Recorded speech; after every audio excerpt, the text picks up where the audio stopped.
आज महला पंजवा।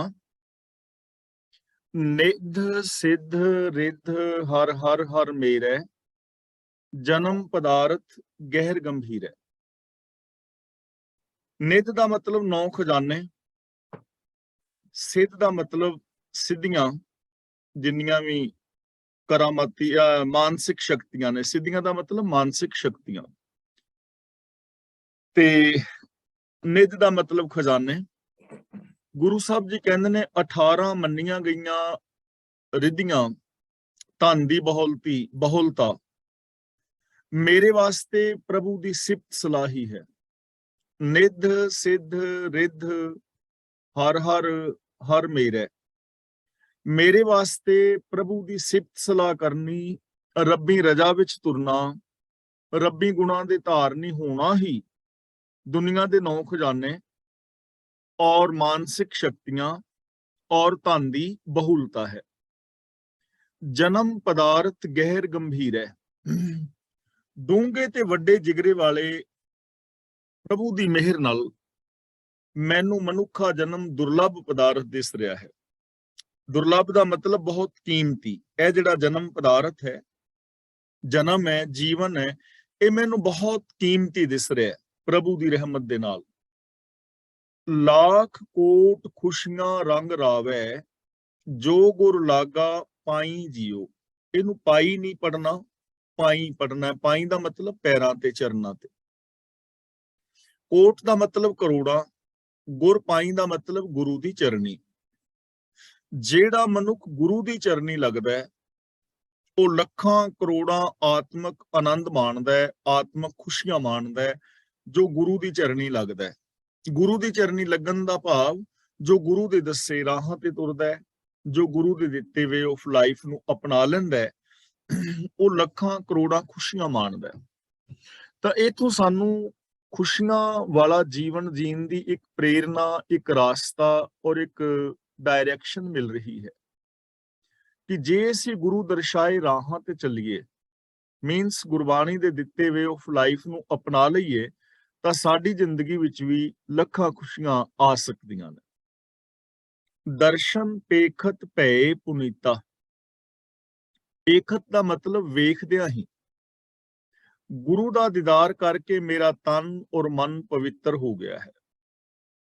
ਗੁਰੂ ਦੇ ਦਰਸ਼ਨ ਕਰਕੇ, ਯਾਨੀ ਗੁਰੂ ਤੋਂ ਗਿਆਨ ਦੀ ਦਾਤ ਲੈ ਕੇ, ਗੁਰੂ ਦੇ ਵੇ ਆਫ ਲਾਈਫ ਨੂੰ ਅਪਣਾ ਕੇ, ਗੁਰੂ ਦੀ ਵਿਚਾਰਧਾਰਾ ਨੂੰ ਅਪਣਾ ਕੇ ਮੇਰਾ ਤਨ ਵੀ ਔਰ ਮੇਰਾ ਮਨ ਵੀ ਪਵਿੱਤਰ ਹੋ ਗਿਆ। ਇਹ ਗੱਲ ਯਾਦ ਰੱਖਣ ਵਾਲੀ ਹੈ ਕਿ ਜੇ ਸਾਡੇ ਮਾਨਸਿਕਤਾ ਔਰ ਸਾਡੇ ਬਿਹੇਵੀਅਰ ਦੇ ਅੰਦਰ, ਯਾਨੀ ਬੋਲ ਚਾਲ, ਸਾਡਾ ਬਿਹੇਵੀਅਰ, ਸਾਡੀ ਸੋਚ ਦੇ ਅੰਦਰ ਪਵਿੱਤਰਤਾ ਆਈ ਹੈ, ਤਾਂ ਸਮਝ ਲਓ ਅਸੀਂ ਗੁਰੂ ਦੇ ਨਾਲ ਜੁੜੇ ਹਾਂ, ਗੁਰੂ ਦੇ ਦੱਸੇ ਰਾਹ ਤੇ ਚੱਲ ਰਹੇ ਹਾਂ। ਤੇ ਜੇ ਸਾਡੀ ਮਾਨਸਿਕਤਾ ਵਿੱਚ, ਬੋਲਾਂ ਵਿੱਚ, ਬਿਹੇਵੀਅਰ ਦੇ ਅੰਦਰ ਪਵਿੱਤਰਤਾ ਨਹੀਂ, ਛਲ ਹੈ, ਕਪਟ ਹੈ, ਵਿਖਾਵਾ ਹੈ, ਤਾਂ ਇਹਦਾ ਮਤਲਬ ਅਸੀਂ ਧੋਖੇ ਵਿੱਚ ਹਾਂ, ਆਪ ਵੀ ਧੋਖੇ ਵਿੱਚ ਹਾਂ ਔਰ ਸੰਸਾਰ ਨੂੰ ਵੀ ਅਸੀਂ ਧੋਖਾ ਦੇ ਰਹੇ ਹਾਂ। ਸਗਲ ਉਧਾਰੇ ਭਾਈ ਮੀਤਾ। ਸਗਲ ਦਾ ਮਤਲਬ ਸਾਰੇ, ਉਧਾਰੇ ਦਾ ਮਤਲਬ ਬਚਾ ਲੈ, ਭਾਈ ਮੀਤਾ ਦਾ ਮਤਲਬ ਭਰਾ ਤੇ ਮਿੱਤਰ। ਗੁਰੂ ਦੇ ਚਰਨਾਂ ਦੀ ਸ਼ਰਨ ਵਿੱਚ ਜੁੜਨ ਕਰਕੇ ਗੁਰੂ ਨੇ ਮੇਰੇ ਸਾਰੇ ਹੀ ਭਰਾ ਔਰ ਮਿੱਤਰਾਂ ਨੂੰ ਬਚਾ ਲਿਆ ਹੈ ਵਿਕਾਰਾਂ ਤੋਂ। ਹੁਣ ਇੱਥੇ ਭਰਾ ਔਰ ਮਿੱਤਰ ਕਿੰਨਾ ਚੀਜ਼ਾਂ ਨੂੰ ਕਿਹਾ ਜਾ ਰਿਹਾ ਹੈ। ਇੱਥੇ ਭਰਾ ਔਰ ਮਿੱਤਰ ਗਿਆਨ ਇੰਦਰੀਆਂ ਦੀ ਗੱਲ ਹੋ ਰਹੀ ਹੈ। ਨਹੀਂ ਤਾਂ ਅਸੀਂ ਦੇਖੀਏ 22 ਦੀ ਵੇ ਸਾਡੇ ਵਿੱਚੋਂ ਕੋਈ ਵੀਰ ਭੈਣ ਗੁਰੂ ਦਰਸਾਏ ਰਾਹਾਂ ਤੇ ਚੱਲ ਕੇ ਵਿਕਾਰਾਂ ਤੋਂ ਬਚ ਗਿਆ ਤਾਂ ਉਹਦੇ ਸਾਰੇ ਰਿਸ਼ਤੇਦਾਰ, ਭਰਾ, ਮਿੱਤਰ, ਯਾਰ, ਦੋਸਤ ਤਾਂ ਵਿਕਾਰਾਂ ਤੋਂ ਨਹੀਂ ਬਚੇ ਹੁੰਦੇ ਨਾ। ਸਾਰੇ ਤਾਂ ਨਹੀਂ ਬਚਦੇ, ਉਹੀ ਬਚਣਗੇ ਜੋ ਗੁਰਮਤਿ ਆਸ਼ੇ ਅਨੁਸਾਰ ਚੱਲਣਗੇ। ਤਾਂ ਇੱਥੇ ਸਗਲ ਉਧਾਰੇ ਭਾਈ ਮੀਤਾ, ਮੇਰੇ ਭਾਈ ਮਿੱਤਰ ਸਾਰਿਆਂ ਦਾ ਉਧਾਰ ਹੋ ਗਿਆ, ਮਤਲਬ ਗਿਆਨ ਇੰਦਰੀਆਂ ਦਾ। ਅੱਖਾਂ, ਕੰਨ, ਜ਼ਬਾਨ, ਇਹਨਾਂ ਸਾਰਿਆਂ ਨੂੰ ਪ੍ਰਭੂ ਨੇ ਬਚਾ ਲਿਆ। ਹੁਣ ਇਹ ਵਿਕਾਰਾਂ ਦੇ ਵਿੱਚ ਖਚਤ ਨਹੀਂ ਹੁੰਦੇ। ਅਗਮ ਅਗੋਚਰ ਸੁਆਮੀ ਆਪਣਾ, ਗੁਰ ਕਿਰਪਾ ਤੇ ਸੱਚ ਧਿਆਈ ਜੀਓ। ਧਿਆਈ ਦਾ ਮਤਲਬ ਮੈਂ ਧਿਆਉਂਦਾ ਹਾਂ, ਧਿਆਈ। ਅਗਮ ਦਾ ਮਤਲਬ ਅਪਹੁੰਚ, ਅਗੋਚਰ ਤੋਂ ਭਾਵ ਜਿਸ ਤੱਕ ਗਿਆਨ ਇੰਦਰੀਆਂ ਦੀ ਪਹੁੰਚ ਨਹੀਂ, ਤੇ ਦਾ ਮਤਲਬ ਤੋਂ, ਦੀ ਰਾਹੀਂ। ਮੈਂ ਗੁਰੂ ਦੀ ਕਿਰਪਾ ਨਾਲ ਆਪਣੇ ਪ੍ਰਭੂ ਦੇ ਨਾਲ ਜੁੜਿਆ ਹੋਇਆ ਹਾਂ, ਉਹਦੀ ਸਿਫਤ ਸਲਾਹ ਕਰ ਰਿਹਾ ਹਾਂ, ਜੋ ਅਪਹੁੰਚ ਹੈ, ਜਿਸ ਤੱਕ ਗਿਆਨ ਇੰਦਰੀਆਂ ਦੀ ਪਹੁੰਚ ਨਹੀਂ, ਔਰ ਜੋ ਸਦਾ ਕਾਇਮ ਰਹਿਣ ਵਾਲਾ ਹੈ। ਜਾਕੋ ਖੋਜੈ ਸਰਬ ਉਪਾਏ। ਉਪਾਏ ਦਾ ਮਤਲਬ ਪੈਦਾ ਕੀਤੇ ਹੋਏ। ਇਸ ਪੰਕਤੀ ਦੇ ਦੋ ਤਰ੍ਹਾਂ ਅਰਥ ਕੀਤੇ ਗਏ ਨੇ। ਇੱਕ ਤਾਂ ਇਹ ਹੈ ਕਿ ਜਿਸ ਪ੍ਰਭੂ ਨੂੰ ਉਹਦੇ ਪੈਦਾ ਕੀਤੇ ਸਾਰੇ ਹੀ ਜੀਵ ਭਾਲਦੇ ਨੇ। ਸਰਬ ਉਪਾਏ ਦਾ ਮਤਲਬ ਸਾਰੇ ਪੈਦਾ ਕੀਤੇ ਹੋਏ। ਸਾਰੇ ਪੈਦਾ ਕੀਤੇ ਹੋਏ ਜੀਵ ਉਸ ਪ੍ਰਭੂ ਨੂੰ ਖੋਜ ਰਹੇ ਨੇ, ਲੱਭ ਰਹੇ ਨੇ, ਮਿਲਣਾ ਚਾਹੁੰਦੇ ਨੇ। ਪਹਿਲੀ ਗੱਲ ਤੇ ਇਹ ਹੈ, ਜਿਸ ਨੂੰ ਲੱਭਣ ਲਈ ਸਾਰੇ ਬੰਦੇ ਯਤਨ ਕਰ ਰਹੇ ਨੇ। ਦੂਜਾ ਅਰਥ ਇਹ ਹੈ, ਉਪਾਏ ਦਾ ਮਤਲਬ ਉਪਾਅ, ਕਿ ਜਿਹਨੂੰ ਸਾਰੇ ਉਪਾਵਾਂ ਦੇ ਨਾਲ ਲੱਭਣ ਦਾ ਯਤਨ ਕੀਤਾ ਜਾ ਰਿਹਾ ਹੈ। ਕਿੰਨੇ ਸਾਰੇ ਉਪਾਅ ਨੇ, ਕਿੰਨੇ ਸਾਰੇ ਢੰਗ ਨੇ। ਜਪ ਹੈ, ਤਪ ਹੈ, ਸੰਜਮ ਹੈ, ਤਿਆਗ ਹੈ, ਸਮਾਧੀਆਂ ਨੇ, ਧਿਆਨ ਹੈ ਕਈ ਕਿਸਮ ਦਾ, ਯੋਗਾ ਆਦਿਕ ਹੈ, ਕਿੰਨੇ ਸਾਰੇ ਸਾਧਨ ਨੇ। ਤਾਂ ਇਹਦਾ ਜਿਹੜਾ ਭਾਵ ਹੈ ਦੋਵਾਂ ਅਰਥਾਂ ਦਾ ਇੱਕੋ ਹੀ ਹੈ, ਕਿ ਜਿਸ ਪ੍ਰਭੂ ਨੂੰ ਸਾਰੇ ਹੀ ਜੀਵ ਅਨੇਕਾਂ ਉਪਾਵਾਂ ਰਾਹੀਂ ਲੱਭਣ ਦਾ, ਖੋਜਣ ਦਾ ਯਤਨ ਕਰ ਰਹੇ ਹਨ। ਵਡਭਾਗੀ ਦਰਸ਼ਨ ਕੋ ਵਿਰਲਾ ਪਾਏ। ਵਡਭਾਗੀ, ਵੱਡੇ ਭਾਗਾਂ ਵਾਲਾ। ਕੋਈ ਵਿਰਲਾ ਮਨੁੱਖ ਹੈ, ਵਿਰਲਾ ਵਾਂਝਾ, ਜਿਹੜਾ ਉਸ ਪ੍ਰਭੂ ਦੇ ਦਰਸ਼ਨ ਪਾਉਂਦਾ ਹੈ, ਦਰਸ਼ਨ ਕਰਦਾ ਹੈ। ਯਾਨੀ ਖੋਜ ਸਾਰੇ ਰਹੇ ਨੇ, ਤੇ ਕੋਈ ਵਿਰਲਾ ਹੈ ਜਿਸ ਨੂੰ ਉਹਦਾ ਦਰਸ਼ਨ ਨਸੀਬ ਹੁੰਦਾ ਹੈ। ਇਸ ਚੀਜ਼ ਨੂੰ ਥੋੜਾ ਜਿਹਾ ਅਸੀਂ ਸਮਝੀਏ। ਦੇਖੋ, ਰੱਬ ਨੂੰ ਮਿਲਣ ਦੇ ਯਤਨ ਸਾਰੇ ਹੀ ਲੋਕ ਕਰ ਰਹੇ ਨੇ, ਆਪੋ ਆਪਣੇ ਢੰਗਾਂ ਦੇ ਨਾਲ। ਹਿੰਦੂ, ਮੁਸਲਮਾਨ, ਸਿੱਖ, ਈਸਾਈ, ਜੈਨੀ, ਬੋਧੀ, ਹਰ ਬੰਦਾ ਆਪਣੇ ਆਪਣੇ ਤਰੀਕੇ ਨਾਲ ਜੋ ਰੱਬ ਵਿੱਚ ਵਿਸ਼ਵਾਸ ਰੱਖਦਾ ਹੈ, ਰੱਬ ਨੂੰ ਮਿਲਣ ਦਾ, ਰੱਬ ਦੇ ਦਰਸ਼ਨਾਂ ਦਾ ਜਿਹੜਾ ਹੈ ਉਪਾਅ ਕਰ ਰਿਹਾ ਹੈ, ਢੰਗ ਕਰ ਰਿਹਾ ਹੈ, ਯਤਨ ਕਰ ਰਿਹਾ ਹੈ। ਲੇਕਿਨ ਕੋਈ ਵਿਰਲਾ ਹੈ ਜਿਹੜਾ ਰੱਬ ਦੇ ਦਰਸ਼ਨ ਪਾਉਂਦਾ ਹੈ, ਰੱਬ ਦੇ ਦਰਸ਼ਨ ਕਰਦਾ ਹੈ। ਇਹ ਚੀਜ਼ ਸਮਝਣ ਵਾਲੀ ਹੈ। ਰੱਬ ਜਿਹੜਾ ਹੈ, ਇਹ ਸਾਰਾ ਸੰਸਾਰ ਦਿਸਦਾ ਹੋਇਆ ਰੱਬ ਹੀ ਹੈ, ਰੱਬ ਦਾ ਰੂਪ ਹੀ ਹੈ। ਇਹ ਵਿਸ ਸੰਸਾਰ ਤੁਮ ਦੇਖਦੇ, ਇਹ ਹਰ ਕਾ ਰੂਪ ਹੈ। ਇਹ ਚੀਜ਼ ਨੂੰ ਕੋਈ ਵਿਰਲਾ ਸਮਝ ਰਿਹਾ ਹੈ। ਇਸ ਸੰਸਾਰ ਨੂੰ ਰੱਬ ਦੇ ਰੂਪ ਵਿੱਚ ਕੋਈ ਵਿਰਲਾ ਸਮਝ ਰਿਹਾ ਹੈ। ਹਰ ਇਨਸਾਨ ਵਿੱਚ ਰੱਬ ਦੀ ਜੋਤ ਹੈ ਨਾ, ਸਭ ਮੈਂ ਜੋਤ ਜੋਤ ਹੈ ਸੋਏ। ਤਾਂ ਕੋਈ ਭਾਗਾਂ ਵਾਲਾ ਹੀ ਹੈ ਜਿਹੜਾ ਸਭ ਦੇ ਅੰਦਰ ਜੋਤ ਨੂੰ ਵੇਖਦਾ। ਨਹੀਂ ਤੇ ਆਮ ਲੋਕ ਤਾਂ ਰੱਬ ਨੂੰ ਖੋਜਣ ਵਾਲੇ ਵੀ ਜਾਤਾਂ ਵੇਖਦੇ ਨੇ, ਮੇਰ ਤੇਰ ਦੇ ਵਿਤਕਰੇ ਦੇ ਵਿੱਚ ਫਸੇ ਹੋਏ ਨੇ। ਕੋਈ ਵਿਰਲਾ ਹੈ ਜਿਹੜਾ ਇਨਸਾਨਾਂ ਦੇ ਅੰਦਰ ਰੱਬ ਨੂੰ ਵੇਖਦਾ ਹੈ, ਆਪਣੇ ਅੰਦਰ ਰੱਬ ਨੂੰ ਵੇਖਦਾ ਹੈ, ਰੱਬ ਵਰਗਾ ਹੋ ਕੇ ਜੀਂਦਾ ਹੈ। ਊਚ ਅਪਾਰ ਅਗੋਚਰ ਥਾਨਾ, ਉਹ ਮਹਿਲ ਗੁਰੂ ਦੇਖਾਈ ਜੀਓ। ਮਹਿਲ ਦਾ ਮਤਲਬ ਟਿਕਾਣਾ। ਜੋ ਪ੍ਰਭੂ ਉੱਚੀ ਹਸਤੀ ਵਾਲਾ ਹੈ, ਜਿਹਦੇ ਗੁਣਾਂ ਦਾ ਪਾਰਲਾ ਬੰਨਾ ਨਹੀਂ ਲੱਭ ਸਕੀਦਾ, ਜਿਸ ਤੱਕ ਗਿਆਨ ਇੰਦਰੀਆਂ ਦੀ ਪਹੁੰਚ ਨਹੀਂ ਹੈ, ਉਹ ਉੱਚਾ ਟਿਕਾਣਾ ਗੁਰੂ ਵਿਖਾਉਂਦਾ ਹੈ। ਉਹ ਮਹਿਲ ਗੁਰੂ ਦੇਖਾਈ ਜੀਓ। ਉਹ ਮਹਿਲ, ਉੱਚਾ ਟਿਕਾਣਾ ਗੁਰੂ ਵਿਖਾਉਂਦਾ ਹੈ। ਹੁਣ ਇੱਥੇ ਉੱਚੇ ਟਿਕਾਣੇ ਨੂੰ ਸਮਝ ਲੈਣਾ। ਉੱਚੇ ਟਿਕਾਣੇ ਦਾ ਮਤਲਬ ਇਹ ਨਹੀਂ ਕਿ ਇਸ ਦੁਨੀਆ ਦੇ ਉੱਤੇ ਕੋਈ ਟਿਕਾਣਾ ਹੈ, ਧਰਤੀ ਤੋਂ ਉਤਾਂ ਕੋਈ ਟਿਕਾਣਾ ਹੈ, ਜਾਂ ਸਵਰਗ ਹੈ, ਜਾਂ ਜੰਨਤ ਹੈ, ਜਾਂ ਬੈਕੁੰਠ ਧਾਮ ਹੈ, ਜਾਂ ਸੱਚਖੰਡ ਆਦਿ ਕੋਈ ਵੱਖਰਾ ਉੱਚਾ ਟਿਕਾਣਾ।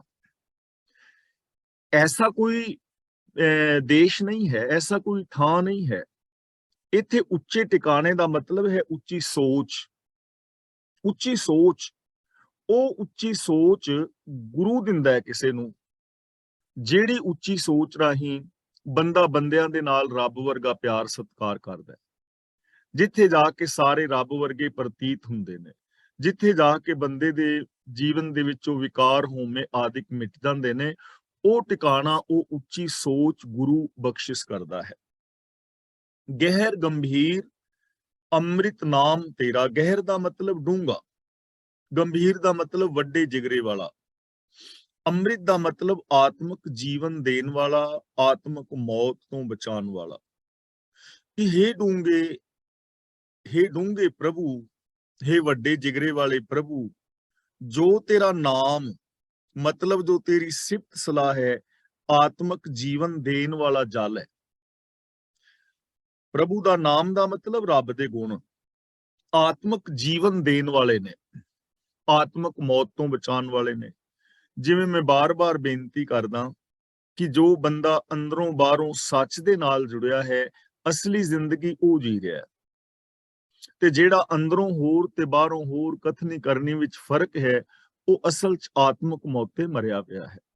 ਤਾਂ ਗੁਰੂ ਜੀ ਕਹਿੰਦੇ ਨੇ ਜੋ ਪ੍ਰਭੂ ਦੀ ਸਿਫਤ ਸਲਾਹ ਹੈ, ਇਹ ਉੱਚਾ ਆਤਮਕ ਜੀਵਨ ਦੇਣ ਵਾਲੀ ਹੈ। ਮੁਕਤ ਭਇਆ ਜਿਸ ਹਿਰਦੈ ਵਸੇਰਾ, ਜਿਸ ਤੇ ਹਿਰਦੇ ਦੇ ਅੰਦਰ ਪ੍ਰਭੂ ਦੇ ਗੁਣਾਂ ਦਾ ਖਜ਼ਾਨਾ ਵਸ ਗਿਆ, ਉਹ ਬੰਦਾ ਮੁਕਤ ਹੋ ਗਿਆ, ਉਹ ਬੰਦਾ ਮੁਕਤ ਹੋ ਗਿਆ। ਮੁਕਤੀ ਮਰਨ ਤੋਂ ਬਾਅਦ ਨਹੀਂ ਹੈ।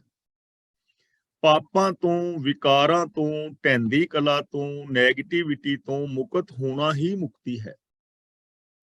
ਜਿਹੜਾ ਬੰਦਾ ਮਨ, ਬਚਨ, ਕਰਮ ਕਰਕੇ ਔਗਣਾਂ ਦਾ ਤਿਆਗ ਕਰ ਦਿੰਦਾ ਹੈ, ਗੁਣਾਂ ਦਾ ਧਾਰਨੀ ਹੋ ਜਾਂਦਾ ਹੈ, ਉਹ ਬੰਦਾ ਮੁਕਤ ਹੋ ਜਾਂਦਾ ਹੈ।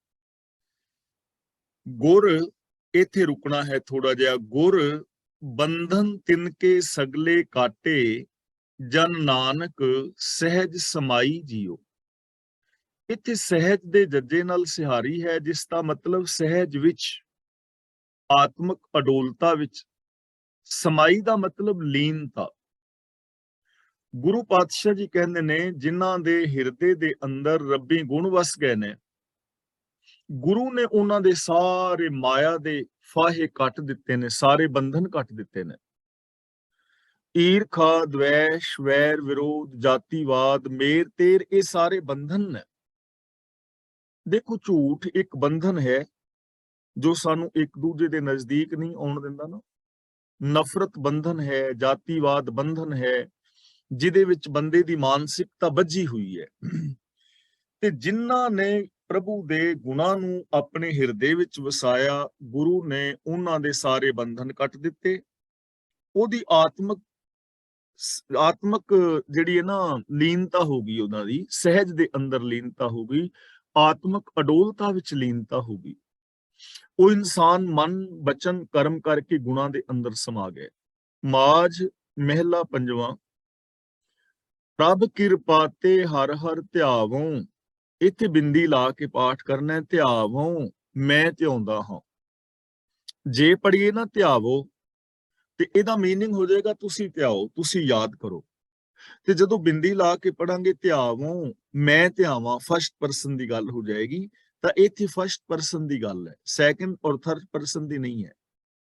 ਪ੍ਰਭ ਕਿਰਪਾ ਤੇ ਹਰ ਹਰ ਧਿਆਵੋਂ, ਧਿਆਵੋਂ ਦਾ ਮਤਲਬ ਸਿਮਰਦਾ ਹਾਂ, ਯਾਦ ਰੱਖਦਾ ਹਾਂ, ਆਪਣੀ ਸੋਚ ਵਿੱਚ ਵਸਾਉਂਦਾ ਹਾਂ। ਪ੍ਰਭੂ ਦੀ ਮਿਹਰ ਨਾਲ ਮੈਂ ਪ੍ਰਭੂ ਨੂੰ, ਰੱਬੀ ਗੁਣਾਂ ਨੂੰ ਆਪਣੇ ਹਿਰਦੇ ਅੰਦਰ, ਆਪਣੀ ਸੋਚ ਦੇ ਅੰਦਰ ਟਿਕਾਉਂਦਾ ਹਾਂ, ਆਪਣੀ ਯਾਦ ਵਿੱਚ ਟਿਕਾਉਂਦਾ ਹਾਂ, ਯਾਦ ਰੱਖਦਾ ਹਾਂ। ਪ੍ਰਭੂ ਦਇਆ ਤੇ ਮੰਗਲ ਗਾਵੋਂ, ਮੰਗਲ ਦਾ ਮਤਲਬ ਖੁਸ਼ੀ ਦਾ ਗੀਤ, ਜਿਸ ਗੀਤ ਨੂੰ ਗਾਇਆ ਖੁਸ਼ੀ ਮਿਲੇ। ਪ੍ਰਭੂ ਦੀ ਮਿਹਰ ਨਾਲ ਮੈਂ ਪ੍ਰਭੂ ਦੀ ਸਿਫਤ ਸਲਾਹ ਦੇ ਗੀਤ ਗਾਉਂਦਾ ਹਾਂ, ਜਿਨ੍ਹਾਂ ਰਾਹੀਂ ਮੈਨੂੰ ਖੁਸ਼ੀ ਮਿਲਦੀ ਹੈ। ਖੁਸ਼ੀ ਦਾ ਗੀਤ ਦਾ ਮਤਲਬ ਰੱਬੀ ਗੁਣਾਂ ਨੂੰ ਇੰਪਲੀਮੈਂਟ ਕਰਨਾ ਹੀ ਹੈ। ਹੁਣ ਕਿਹੜੀ ਚੀਜ਼ ਦੇ ਨਾਲ ਖੁਸ਼ੀ ਮਿਲੇਗੀ? ਜੋ ਸੱਚੀ ਖੁਸ਼ੀ ਹੈ ਉਹ ਤਾਂ ਤੁਹਾਨੂੰ ਸੱਚ ਬੋਲਣ ਨਾਲ ਮਿਲੇਗੀ, ਦਇਆ ਨਾਲ ਮਿਲੇਗੀ, ਪਿਆਰ ਨਾਲ ਮਿਲੇਗੀ। ਜਦੋਂ ਅਸੀਂ ਇਹਨਾਂ ਗੁਣਾਂ ਦੇ ਧਾਰਨੀ ਹੋਵਾਂਗੇ ਤਾਂ ਸਾਨੂੰ ਸੱਚੀ ਖੁਸ਼ੀ ਮਿਲੇਗੀ। ਝੂਠੀ ਜਿਹੜੀ ਖੁਸ਼ੀ ਹੈ ਪਲ ਭਰ ਦੀ, ਹੋ ਸਕਦਾ ਕਿਸੇ ਨੂੰ ਸ਼ਰਾਬ ਪੀਤਿਆਂ ਘੜੀ ਖੁਸ਼ੀ ਮਿਲ ਜਾਏ, ਲੇਕਿਨ ਉਹ ਖੁਸ਼ੀ ਖੁਸ਼ੀ ਨਹੀਂ ਹੈ। ਪਲ ਭਰ ਦੀ ਖੁਸ਼ੀ ਤੇ ਸ਼ਰਾਬ ਪੀ ਕੇ ਕਾਰ ਚਲਾਈ ਤੇ ਐਕਸੀਡੈਂਟ ਹੋ ਗਿਆ, ਦੁੱਖਾਂ ਵਿੱਚ ਬਦਲ ਗਈ ਨਾ। ਪਲ ਭਰ ਦੀ ਖੁਸ਼ੀ, ਬੰਦਾ ਕਰੈਕਟਰਲੈਸ ਹੋ ਗਿਆ, ਪਲ ਭਰ ਦੀ ਖੁਸ਼ੀ ਨੇ ਸਾਰੀ ਜ਼ਿੰਦਗੀ ਬਰਬਾਦ ਕਰ ਦਿੱਤੀ ਨਾ। ਇਸ ਲਈ ਸੱਚੀ ਖੁਸ਼ੀ ਹੈ ਗੁਨਾਹ ਕਰਕੇ। ਤਾਂ ਪ੍ਰਭੂ ਦੀ ਰਹਿਮਤ ਨਾਲ ਮੈਂ ਮੰਗਲਮਈ ਗੀਤ ਗਾਉਂਦਾ ਹਾਂ, ਪ੍ਰਭੂ ਦੀ ਸਿਫਤ ਸਲਾਹ ਕਰਦਾ ਹਾਂ। ਊਠਤ ਬੈਠਤ ਸੋਵਤ ਜਾਗਤ, ਹਰ ਧਿਆਈਐ ਸਗਲ ਅਵਰਦਾ ਜੀਓ। ਅਵਰਦਾ ਦਾ ਮਤਲਬ ਆਰ ਬਲਾ, ਉਮਰ। ਉੱਠਦਿਆਂ ਬੈਠਦਿਆਂ ਸੌਂਦਿਆਂ ਜਾਗਦਿਆਂ ਸਾਰੀ ਉਮਰ ਸਾਰੀ ਜ਼ਿੰਦਗੀ ਰੱਬ ਨੂੰ ਯਾਦ ਰੱਖਣਾ ਚਾਹੀਦਾ ਹੈ, ਗੁਣਾਂ ਨੂੰ ਯਾਦ ਰੱਖਣਾ ਚਾਹੀਦਾ ਹੈ, ਗੁਣਾਂ ਦੇ ਧਾਰਨੀ ਹੋਣਾ ਚਾਹੀਦਾ ਹੈ। ਹੁਣ ਇਹ ਨਹੀਂ ਵੀ ਅਸੀਂ ਤੇ ਸਵੇਰੇ ਅੱਧਾ ਘੰਟਾ ਨਾਮ ਜਪ ਲਿਆ ਤੇ ਬਾਕੀ 23.5 ਘੰਟੇ, ਪ੍ਰੋਬਲਮ ਹੈ ਨਾ। ਪ੍ਰਭੂ ਨੂੰ ਯਾਦ ਰੱਖਣਾ ਹੈ ਹਰ ਪਲ, ਸਾਰੀ ਉਮਰ, ਉੱਠਦਿਆਂ ਬੈਠਦਿਆਂ ਸੌਂਦਿਆਂ ਜਾਗਦਿਆਂ। ਯਾਦ ਰੱਖਣ ਦਾ ਮਤਲਬ ਗੁਣਾਂ ਨੂੰ ਯਾਦ ਰੱਖਣਾ, ਜਿਹੜੇ ਨੇਮ ਨੇ ਉਹਨਾਂ ਨੂੰ ਫੋਲੋ ਕਰਨਾ, ਕੁਦਰਤੀ ਗੁਰਬਾਣੀ ਨੇ ਜੋ ਸਾਨੂੰ ਆਤਮਿਕ ਵੇ ਆਫ ਲਾਈਫ ਦਿੱਤਾ ਹੈ, ਉਸ ਵੇ ਆਫ ਲਾਈਫ ਨੂੰ ਅਪਣਾਉਣਾ, ਆਪਣੇ ਫਰਜ਼ਾਂ ਨੂੰ ਯਾਦ ਰੱਖਣਾ, ਸੱਚ ਨੂੰ ਆਧਾਰ ਬਣਾ ਕੇ ਮਨੁੱਖੀ ਫਰਜ਼ਾਂ ਨੂੰ ਪੂਰਿਆਂ ਕਰਨਾ।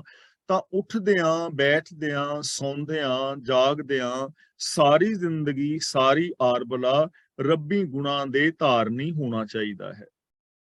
ਨਾਮ ਔਖਦ ਮੋਕੋ ਸਾਧੂ ਦੀਆ। ਔਖਦ ਦਾ ਮਤਲਬ ਦਵਾਈ, ਸਾਧੂ ਦਾ ਮਤਲਬ ਗੁਰੂ, ਮੋਕੋ ਦਾ ਮਤਲਬ ਮੈਨੂੰ, ਨਾਮ ਦਾ ਮਤਲਬ ਪ੍ਰਭੂ ਦੀ ਸਿਫਤ ਸਲਾਹ, ਰੱਬੀ ਗੁਣ। ਤਾਂ ਗੁਰੂ ਜੀ ਕਹਿੰਦੇ ਨੇ ਜੋ ਪ੍ਰਭੂ ਦੀ ਸਿਫਤ ਸਲਾਹ ਹੈ ਇੱਕ ਦਾਰੂ ਹੈ, ਦਵਾਈ ਹੈ, ਜਿਹੜੀ ਦਵਾਈ ਮੈਨੂੰ ਗੁਰੂ ਨੇ ਦਿੱਤੀ ਹੈ। ਦੇਖੋ ਇੱਥੇ ਨਾਮ ਕਹਿ ਰਹੇ ਨੇ, ਸਰਬ ਰੋਗ ਕਾ ਔਖਦ ਨਾਮ, ਤੇ ਇੱਕ ਜਗ੍ਹਾ ਤੇ ਕਿਹਾ ਹੈ ਸੱਚ ਸਭ ਨਾ ਹੋਏ ਦਾਰੂ ਪਾਪ ਕੱਢੇ ਤੋਏ। ਸੱਚ ਜਾਂ ਨਾਮ ਜਾਂ ਰੱਬੀ ਗੁਣ ਜਾਂ ਰੱਬੀ ਹੁਕਮ, ਨਾਮ ਦਾ ਮਤਲਬ ਹੀ ਸਿਫਤ ਸਲਾਹ, ਨਾਮ ਦਾ ਮਤਲਬ ਹੀ ਰੱਬੀ ਗੁਣ ਨੇ। ਤਾਂ ਗੁਣ ਰੱਬੀ ਰਜਾ ਦੇ ਵਿੱਚ ਤੁਰਨਾ ਇੱਕ ਦਵਾਈ ਹੈ ਜੋ ਮੈਨੂੰ ਸਾਧੂ ਨੇ ਗੁਰੂ ਨੇ ਦਿੱਤੀ ਹੈ। ਤੇ ਇਹ ਦਵਾਈ ਕਾਹਦੀ ਹੈ ਭਲਾ? ਸਰਬ ਰੋਗ ਕਾ ਔਖਦ ਨਾਮ, ਸਾਰੇ ਰੋਗਾਂ ਦੀ ਦਵਾਈ ਹੈ। ਤੇ ਸਾਰੇ ਰੋਗਾਂ ਦੀ ਦਵਾਈ ਦਾ ਮਤਲਬ ਇਹ ਨਹੀਂ ਵੀ ਵਾਹਿਗੁਰੂ ਵਾਹਿਗੁਰੂ ਰਾਮ ਰਾਮ ਅੱਲਾ ਅੱਲਾ ਕਰਨ ਨਾਲ ਬੁਖਾਰ ਲੈ ਜਾਏਗਾ, ਜਾਂ ਲੱਤ ਟੁੱਟੀ ਹੈ ਤੇ ਪਲਸਟਰ ਲਵਾਉਣ ਦੀ ਲੋੜ ਨਹੀਂ ਤੇ ਉਹ ਠੀਕ ਹੋ ਜਾਏਗੀ। ਬਿਮਾਰੀਆਂ ਕਿਹੜੀਆਂ ਨੇ, ਅਸਲੀ ਬਿਮਾਰੀਆਂ ਕਿਹੜੀਆਂ ਨੇ? ਦੇਖੋ ਰਾਜਨੀਤਿਕ ਰੋਗ ਨੇ, ਬਿਮਾਰੀਆਂ ਨੇ, ਸਮੱਸਿਆਵਾਂ ਨੇ, ਦੇਸ਼ਾਂ ਦੀਆਂ ਸੀਮਾਵਾਂ ਦੇ ਝਗੜੇ ਨੇ, ਸਟੇਟਾਂ ਦੀਆਂ ਸੀਮਾਵਾਂ ਦੇ ਝਗੜੇ ਨੇ। ਜੇ ਸੱਚ ਨੂੰ ਅਪਣਾ ਲਿਆ ਜਾਏ ਨਾ ਤਾਂ ਇਹ ਝਗੜੇ ਖਤਮ ਹੋ ਸਕਦੇ ਨੇ। ਰਾਜਨੀਤਿਕ ਤੋਂ ਬਾਅਦ ਸਮਾਜਿਕ ਸਾਡੀਆਂ ਪ੍ਰੋਬਲਮਸ ਨੇ, ਜਾਤੀਵਾਦ ਹੈ। ਜੇ ਸੱਚ ਨੂੰ ਅਪਣਾ ਲਿਆ ਜਾਏ ਤਾਂ ਜਾਤੀਵਾਦ ਆਦਿਕ ਮੁੱਕ ਸਕਦਾ ਹੈ, ਸਮਾਜਿਕ ਪ੍ਰੋਬਲਮ ਸੋਲਵ ਹੋ ਜਾਣਗੀਆਂ। ਸਾਡੀਆਂ ਫੈਮਿਲੀ ਪ੍ਰੋਬਲਮਸ ਨੇ ਉਹ ਝੂਠ ਕਰਕੇ ਨੇ, ਜੇ ਸੱਚ ਨੂੰ ਅਪਣਾ ਲਿਆ ਜਾਏ ਤਾਂ ਉਹ ਪ੍ਰੋਬਲਮ ਦੂਰ ਹੋ ਜਾਣਗੀਆਂ। ਸਾਡੀਆਂ ਮਾਨਸਿਕ ਬੌਧਿਕ ਬਹੁਤ ਸਾਰੀਆਂ ਜਿੰਨੀਆਂ ਵੀ ਪ੍ਰੋਬਲਮਸ ਨੇ, ਇਹਨਾਂ ਸਾਰੀਆਂ ਪ੍ਰੋਬਲਮਸ ਦਾ ਜਿਹੜੀ ਰੋਗਾਂ ਦੀ ਦਵਾਈ ਹੈ ਉਹ ਸੱਚ ਹੈ। ਤਾਂ ਗੁਰੂ ਨੇ ਮੈਨੂੰ ਇਹ ਗੁਣਾਂ ਦੀ ਦਵਾਈ ਦਿੱਤੀ ਤੇ ਇਹਦੇ ਨਾਲ ਕੀ ਹੋਇਆ? ਕਿਲਬਿਖ ਕਾਟੇ ਨਿਰਮਲ ਥੀਆ। ਕਿਲਬਿਖ ਦਾ ਮਤਲਬ ਪਾਪ, ਮੇਰੇ ਪਾਪ ਕੱਟੇ ਗਏ ਤੇ ਇਸ ਦਵਾਈ ਦੇ ਨਾਲ ਮੈਂ ਪਵਿੱਤਰ ਹੋ ਗਿਆ। ਗੁਰੂ ਨੇ ਮੈਨੂੰ ਗੁਣਾਂ ਦੀ ਦਵਾਈ ਦਿੱਤੀ, ਮੈਂ ਇਸ ਦਵਾਈ ਨੂੰ ਯੂਜ਼ ਕੀਤਾ, ਇਸ ਗੁਣਾਂ ਦੀ ਦਵਾਈ ਨਾਲ ਮੇਰੇ ਪਾਪ ਕੱਟੇ ਗਏ ਤੇ ਮੈਂ ਨਿਰਮਲ ਹੋ ਗਿਆ।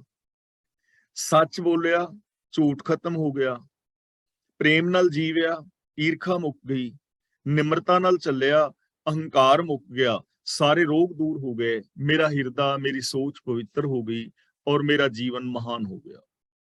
ਆਨੰਦ ਭਇਆ ਨਿਕਸੀ ਸਭ ਪੀਰਾ, ਸਗਲ ਬਿਨਾਸੇ ਦਰਦਾ ਜੀਓ। ਪੀਰਾ ਦਾ ਮਤਲਬ ਪੀੜਾ, ਸਗਲ ਦਾ ਮਤਲਬ ਸਾਰੇ, ਨਿਕਸੀ ਦਾ ਮਤਲਬ ਨਿਕਲ ਗਈ।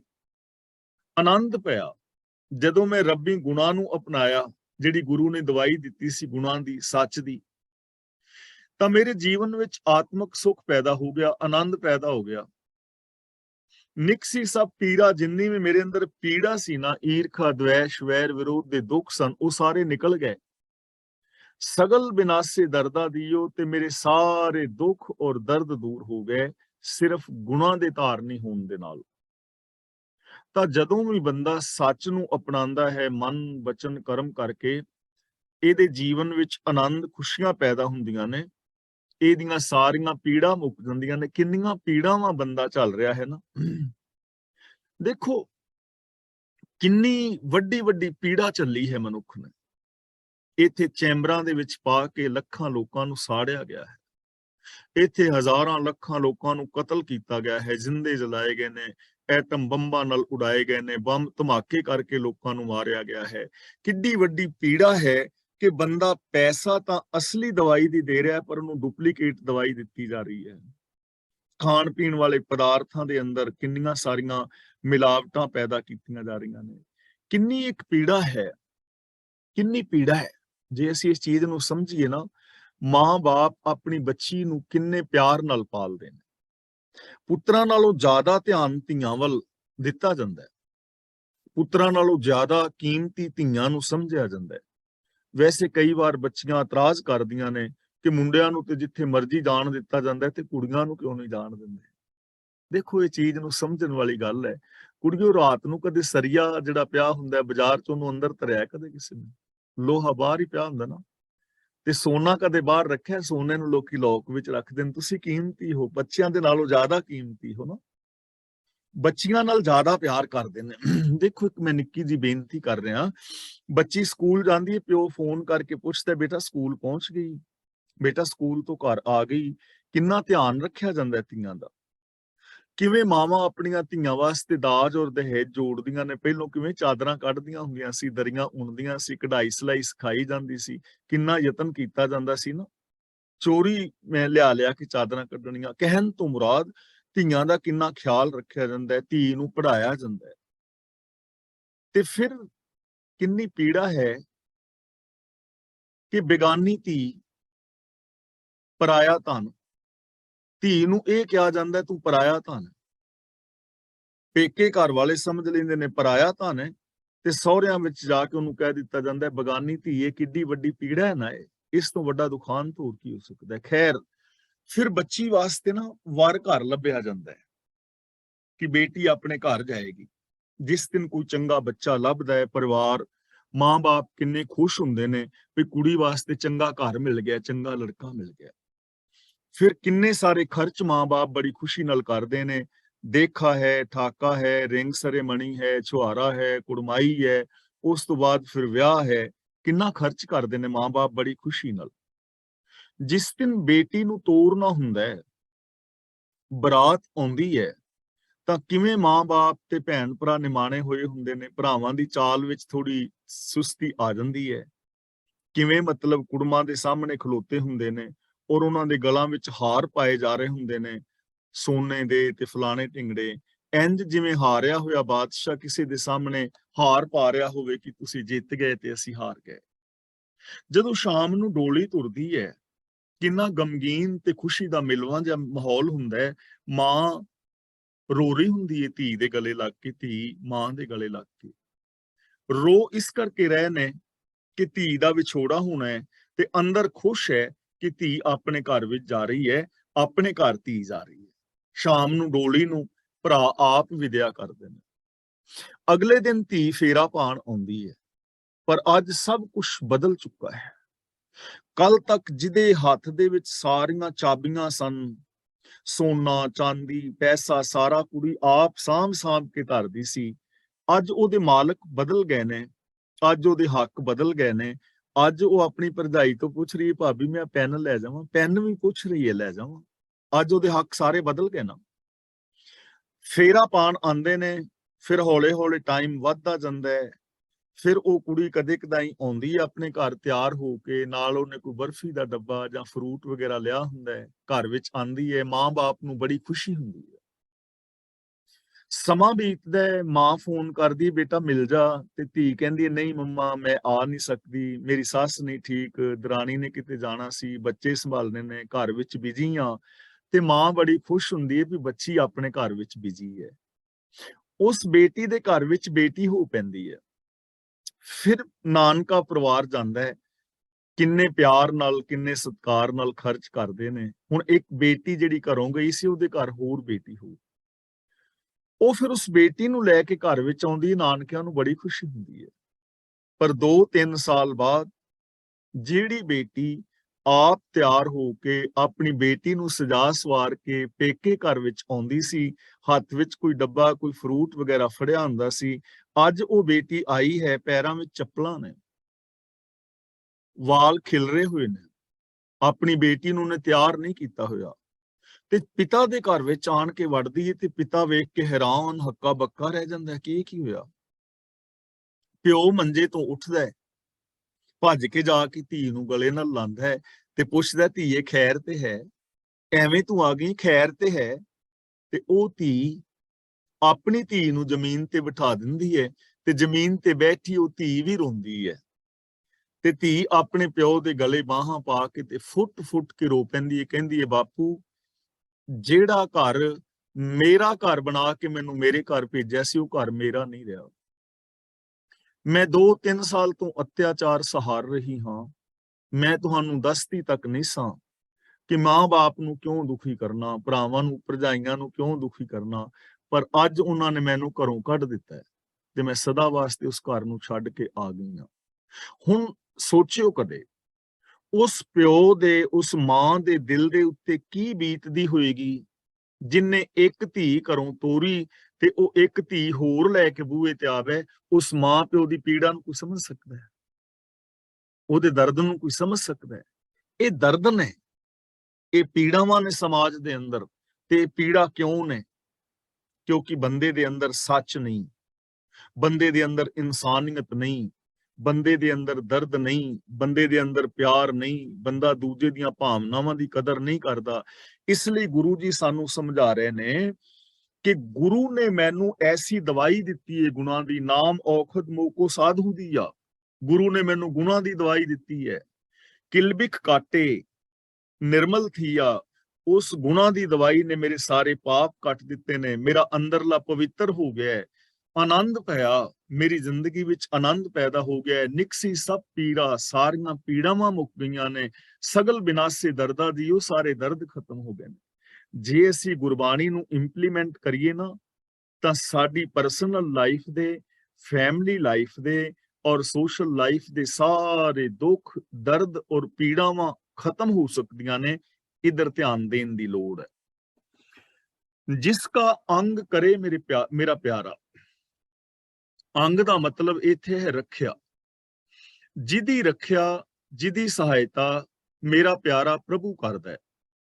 ਸੋ ਮੁਕਤਾ ਸਾਗਰ ਸੰਸਾਰਾ, ਮੁਕਤਾ ਦਾ ਮਤਲਬ ਵਿਕਾਰਾਂ ਤੋਂ ਆਜ਼ਾਦ। ਉਹ ਇਸ ਸੰਸਾਰ ਸਮੁੰਦਰ ਦੇ ਵਿਕਾਰਾਂ ਤੋਂ ਮੁਕਤ ਹੋ ਜਾਂਦਾ ਹੈ। ਉਹ ਸੰਸਾਰ ਸਮੁੰਦਰ ਦੇ ਵਿਕਾਰਾਂ ਤੋਂ ਮੁਕਤ ਹੋ ਜਾਂਦਾ ਹੈ ਤੇ ਸੰਸਾਰ ਸਮੁੰਦਰ ਬਾਹਰ ਨਹੀਂ ਹੈ, ਉਹ ਸਾਰਿਆਂ ਦੇ ਅੰਦਰ ਹੈ। ਸੋਚ ਦੇ ਅੰਦਰ ਵਿਕਾਰਾਂ ਦਾ ਸਾਗਰ ਠਾਠਾ ਮਾਰਦਾ ਹੈ। ਤੇ ਜਿਹਦੀ ਸਹਾਇਤਾ ਪ੍ਰਭੂ ਕਰਦਾ ਹੈ, ਮਤਲਬ ਜੋ ਪ੍ਰਭੂ ਦੀ ਸ਼ਰਨ ਵਿੱਚ ਆਉਂਦਾ ਹੈ, ਜੋ ਗੁਣਾਂ ਦਾ ਸਹਿਯੋਗ ਲੈਂਦਾ ਹੈ, ਉਹ ਇਹਨਾਂ ਵਿਕਾਰਾਂ ਤੋਂ ਬਚ ਜਾਂਦਾ ਹੈ। ਸਤ ਕਰੇ ਜਿਨ ਗੁਰੂ ਪਛਾਤਾ, ਸੋ ਕਾਹੇ ਕੋ ਡਰਦਾ ਜੀਓ। ਤਾਂ ਇੱਥੇ ਸਤ ਕਰੇ ਦਾ ਮਤਲਬ ਜਿਨਨੇ ਗੁਰੂ ਨੂੰ ਸੱਚ ਸਰੂਪ ਕਰਕੇ ਜਾਣਿਆ, ਇੱਕ ਅਰਥੇ ਦਾ ਇਹ ਕੀਤਾ ਹੈ। ਲੇਕਿਨ ਦੂਜਾ ਅਰਥ ਇਸ ਦਾ ਕੀਤਾ ਹੈ ਸਤ ਕਰੇ ਜਿਨ ਗੁਰੂ ਪਛਾਤਾ, ਜਿਨਨੇ ਗੁਰੂ ਨੂੰ ਪਛਾਣਿਆ, ਜਿਨਨੇ ਗੁਰੂ ਦੇ ਨਾਲ ਸਾਂਝ ਪਾਈ ਹੈ, ਉਹਦੀ ਨਿਸ਼ਾਨੀ ਹੈ ਸਤ ਕਰੇ। ਉਹ ਜੋ ਕੁਝ ਕਰਦਾ ਹੈ ਸੱਚ ਕਰਦਾ ਹੈ, ਸੱਚੀ ਕਾਰ ਕਮਾਉਂਦਾ ਹੈ, ਸੱਚ ਬੋਲਦਾ ਹੈ, ਸੱਚ ਵੇਖਦਾ ਹੈ, ਸੱਚ ਸੁਣਦਾ ਹੈ, ਸੱਚ ਦਾ ਸੰਗ੍ਰਹਿਣ ਕਰਦਾ ਹੈ, ਮਨ ਬਚਨ ਕਰਮ ਕਰਕੇ ਸੱਚੇ ਕਰਮ ਕਰਦਾ ਹੈ। ਜਿਨਨੇ ਗੁਰੂ ਨਾਲ ਸਾਂਝ ਪਾ ਲਈ ਉਹ ਸੱਚੇ ਕਰਮ ਕਰਦਾ ਹੈ। ਸੋ ਕਾਹੇ ਕੋ ਡਰਦਾ ਜੀਓ, ਤੇ ਉਹ ਕਿਉਂ ਕਿਸੇ ਤੋਂ ਡਰੇਗਾ? ਉਹਨੂੰ ਕੋਈ ਡਰ ਨਹੀਂ ਰਹਿ ਜਾਂਦਾ। ਡਰ ਉਹਦੀ ਜ਼ਿੰਦਗੀ ਵਿੱਚ ਹੁੰਦਾ ਹੈ ਜੋ ਪਾਪ ਕਮਾਉਂਦਾ ਹੈ। ਸੋ ਡਰੇ ਜੇ ਪਾਪ ਕਮਾਉਂਦਾ, ਧਰਮੀ ਵਿਗਸੇਤ। ਡਰਦਾ ਉਹ ਹੈ ਜਿਨਨੇ ਪਾਪ ਕਮਾਇਆ ਹੋਵੇ। ਧਰਮੀ ਬੰਦੇ ਨੂੰ ਕੋਈ ਡਰ ਨਹੀਂ ਹੁੰਦਾ। ਇਸ ਲਈ ਜੋ ਗੁਰੂ ਦੇ ਨਾਲ ਜੁੜਿਆ ਹੈ ਉਹਦੀ ਨਿਸ਼ਾਨੀ ਹੈ ਕਿ ਉਹ ਸੱਚ ਬੋਲੇਗਾ, ਸੱਚ ਸੁਣੇਗਾ, ਸੱਚ ਵੇਖੇਗਾ, ਸੱਚ ਦਾ ਸੰਗ੍ਰਹਿਣ ਕਰੇਗਾ। ਜਬ ਤੇ ਸਾਧੂ ਸੰਗਤ ਪਾਏ, ਜਦੋਂ ਤੋਂ ਮੈਨੂੰ ਗੁਰੂ ਦੀ ਸੰਗਤ ਮਿਲੀ ਹੈ। ਸਾਧੂ ਸੰਗਤ ਦਾ ਮਤਲਬ ਗੁਰੂ ਦੀ ਸੰਗਤ। ਸਾਧੂ ਸੰਗਤ ਦਾ ਮਤਲਬ ਬਾਬਿਆਂ ਦੀ ਸੰਗਤ ਨਹੀਂ ਹੈ, ਚੋਲੇ ਵਾਲਿਆਂ ਦੀ, ਡੇਰੇ ਵਾਲਿਆਂ ਦੀ ਨਹੀਂ ਹੈ। ਸਾਧੂ ਸੰਗਤ ਦਾ ਮਤਲਬ ਗੁਰੂ ਦੀ ਸੰਗਤ। ਜਦੋਂ ਤੋਂ ਮੈਨੂੰ ਗੁਰੂ ਦੀ ਸੰਗਤ ਮਿਲੀ ਹੈ, ਗੁਰ ਭੇਟਤ ਹਉ ਗਈ ਬਲਾਏ। ਹਉ ਦਾ ਮਤਲਬ ਹੋਮੇ, ਬਲਾਏ ਦਾ ਮਤਲਬ ਬਲਾ। ਗੁਰ ਭੇਟਤ ਦਾ ਮਤਲਬ ਗੁਰੂ ਨੂੰ ਮਿਲਿਆ, ਤੇ ਗੁਰੂ ਨੂੰ ਮਿਲਿਆ ਮੇਰੇ ਅੰਦਰੋਂ ਹੋਮੇ ਦੀ ਬਲਾਂ ਦੂਰ ਹੋ ਗਈ ਹੈ। ਹੋਮੇ ਦੀ ਬਲਾਂ। ਤੇ ਇਹ ਮੈਂ ਗੱਲਾਂ ਬਾਰ-ਬਾਰ ਰਿਪੀਟ ਕਰ ਰਿਹਾ। ਹਉਮੈ ਦੇ ਦੋ ਵਿੰਗੜੇ ਹੋਏ ਰੂਪ ਨੇ, ਇਨਫੀਰੀਓਰਿਟੀ ਕੰਪਲੈਕਸ ਔਰ ਸੁਪਰੀਓਰਿਟੀ ਕੰਪਲੈਕਸ। ਇਹ ਦੋਵਾਂ ਨੂੰ ਹੀ ਖਤਮ ਕਰਨਾ ਪਵੇਗਾ। ਇੱਕ ਬੰਦਾ ਤੇ ਕਹਿੰਦਾ ਹੈ ਕਿ ਮੈਂ ਹੀ ਆ ਸਭ ਕੁਝ, ਬਿਲਕੁਲ ਗਲਤ ਹੈ, ਤੇ ਦੂਜਾ ਕਹਿੰਦਾ ਮੈਂ ਤੇ ਕੁਝ ਵੀ ਨਹੀਂ, ਮੈਨੂੰ ਤੇ ਕੋਈ ਲਾਇਕ ਹੀ ਨਹੀਂ ਕਰਦਾ, ਮੈਂ ਤੇ ਕਾਮਯਾਬ ਹੀ ਨਹੀਂ ਹੋ ਸਕਦਾ, ਰੱਬ ਚੁੱਕ ਹੀ ਲੈ ਤੇ ਠੀਕ ਹੈ। ਇਹ ਵੀ ਹਉਮੈ ਹੀ ਹੈ, ਵਿੰਗੜਿਆ ਹੋਇਆ ਰੂਪ ਹੈ। ਇਨਫੀਰੀਓਰਿਟੀ ਕੰਪਲੈਕਸ ਵੀ ਖਤਮ ਹੋ ਗਈ ਔਰ ਸੁਪਰੀਓਰਿਟੀ ਕੰਪਲੈਕਸ ਵੀ ਖਤਮ ਹੋ ਗਈ। ਜਿਸ ਦਿਨ ਦਾ ਮੈਂ ਗੁਰੂ ਨੂੰ ਮਿਲਿਆ, ਹਉਮੈ ਹੀ ਚਲੀ ਗਈ, ਆਪਣੀ ਵੱਖਰੀ ਪਹਿਚਾਨ ਹੀ ਮੁੱਕ ਗਈ। ਸਾਸ ਸਾਸ ਹਰ ਗਾਵੇ ਨਾਨਕ, ਸਤਿਗੁਰ ਢਾਕ ਲਿਆ ਮੇਰਾ ਪਰਦਾ ਜੀਓ। ਗੁਰੂ ਦੇ ਚਰਨਾਂ ਦੀ ਸ਼ਰਨ ਲੈਣ ਕਰਕੇ ਗੁਰੂ ਨੇ ਹਉਮੈ ਤੋਂ ਮੈਨੂੰ ਬਚਾ ਲਿਆ ਹੈ, ਮੇਰੀ ਇੱਜ਼ਤ ਰੱਖ ਲਈ ਹੈ, ਤੇ ਨਾਨਕ ਹਰ ਸਵਾਸ ਦੇ ਨਾਲ ਪ੍ਰਭੂ ਦੇ ਗੁਣ ਗਾਉਂਦਾ ਹੈ। ਸਾਸ ਸਾਸ ਹਰ ਗਾਵੇ ਨਾਨਕ, ਹਰ ਸਵਾਸ ਦੇ ਨਾਲ ਪ੍ਰਭੂ ਦੇ ਗੁਣ ਗਾਉਂਦਾ ਹੈ, ਯਾਨੀ ਹਰ ਸਵਾਸ ਪ੍ਰਭੂ ਦੀ ਗੁਣਾਂ ਦੇ ਵਿੱਚ ਬੀਤ ਰਿਹਾ ਹੈ, ਹਰ ਸਵਾਸ ਦੇ ਨਾਲ ਗੁਣਾਂ ਨੂੰ ਇੰਪਲੀਮੈਂਟ ਕਰ ਰਿਹਾ ਹੈ। ਤੇ ਜਿਸ ਨੇ ਗੁਣਾਂ ਨੂੰ ਇੰਪਲੀਮੈਂਟ ਕੀਤਾ ਹੈ, ਗੁਰੂ ਜੀ ਕਹਿੰਦੇ ਨੇ ਸਤਿਗੁਰ ਨੇ ਮੇਰਾ ਪਰਦਾ ਢੱਕ ਲਿਆ ਹੈ, ਮੇਰੀ ਇੱਜ਼ਤ ਰੱਖ ਲਈ ਹੈ। ਕਹਿਣ ਤੋਂ ਮੁਰਾਦ ਜੋ ਗੁਰੂ ਦਰਸਾਏ ਰਾਹਾਂ ਤੇ ਤੁਰੇਗਾ, ਜੋ ਹਰ ਸਵਾਸ ਗੁਣਾਂ ਵਾਲੀ ਜ਼ਿੰਦਗੀ ਜੀਵੇਗਾ, ਉਹਦਾ ਪਰਦਾ ਢੱਕਿਆ ਜਾਏਗਾ, ਉਹਨੂੰ ਮਾਣ ਮਿਲੇਗਾ, ਸਤਿਕਾਰ ਮਿਲੇਗਾ, ਆਦਰ ਮਿਲੇਗਾ, ਪਿਆਰ ਮਿਲੇਗਾ। ਮਾਝ ਮਹਿਲਾ ਪੰਜਵਾਂ। ਓਤ ਪੋਤ ਸੇਵਕ ਸੰਗ ਰਾਤਾ। ਓਤ ਪੋਤ ਦਾ ਮਤਲਬ ਤਾਣਾ ਪੇਟਾ।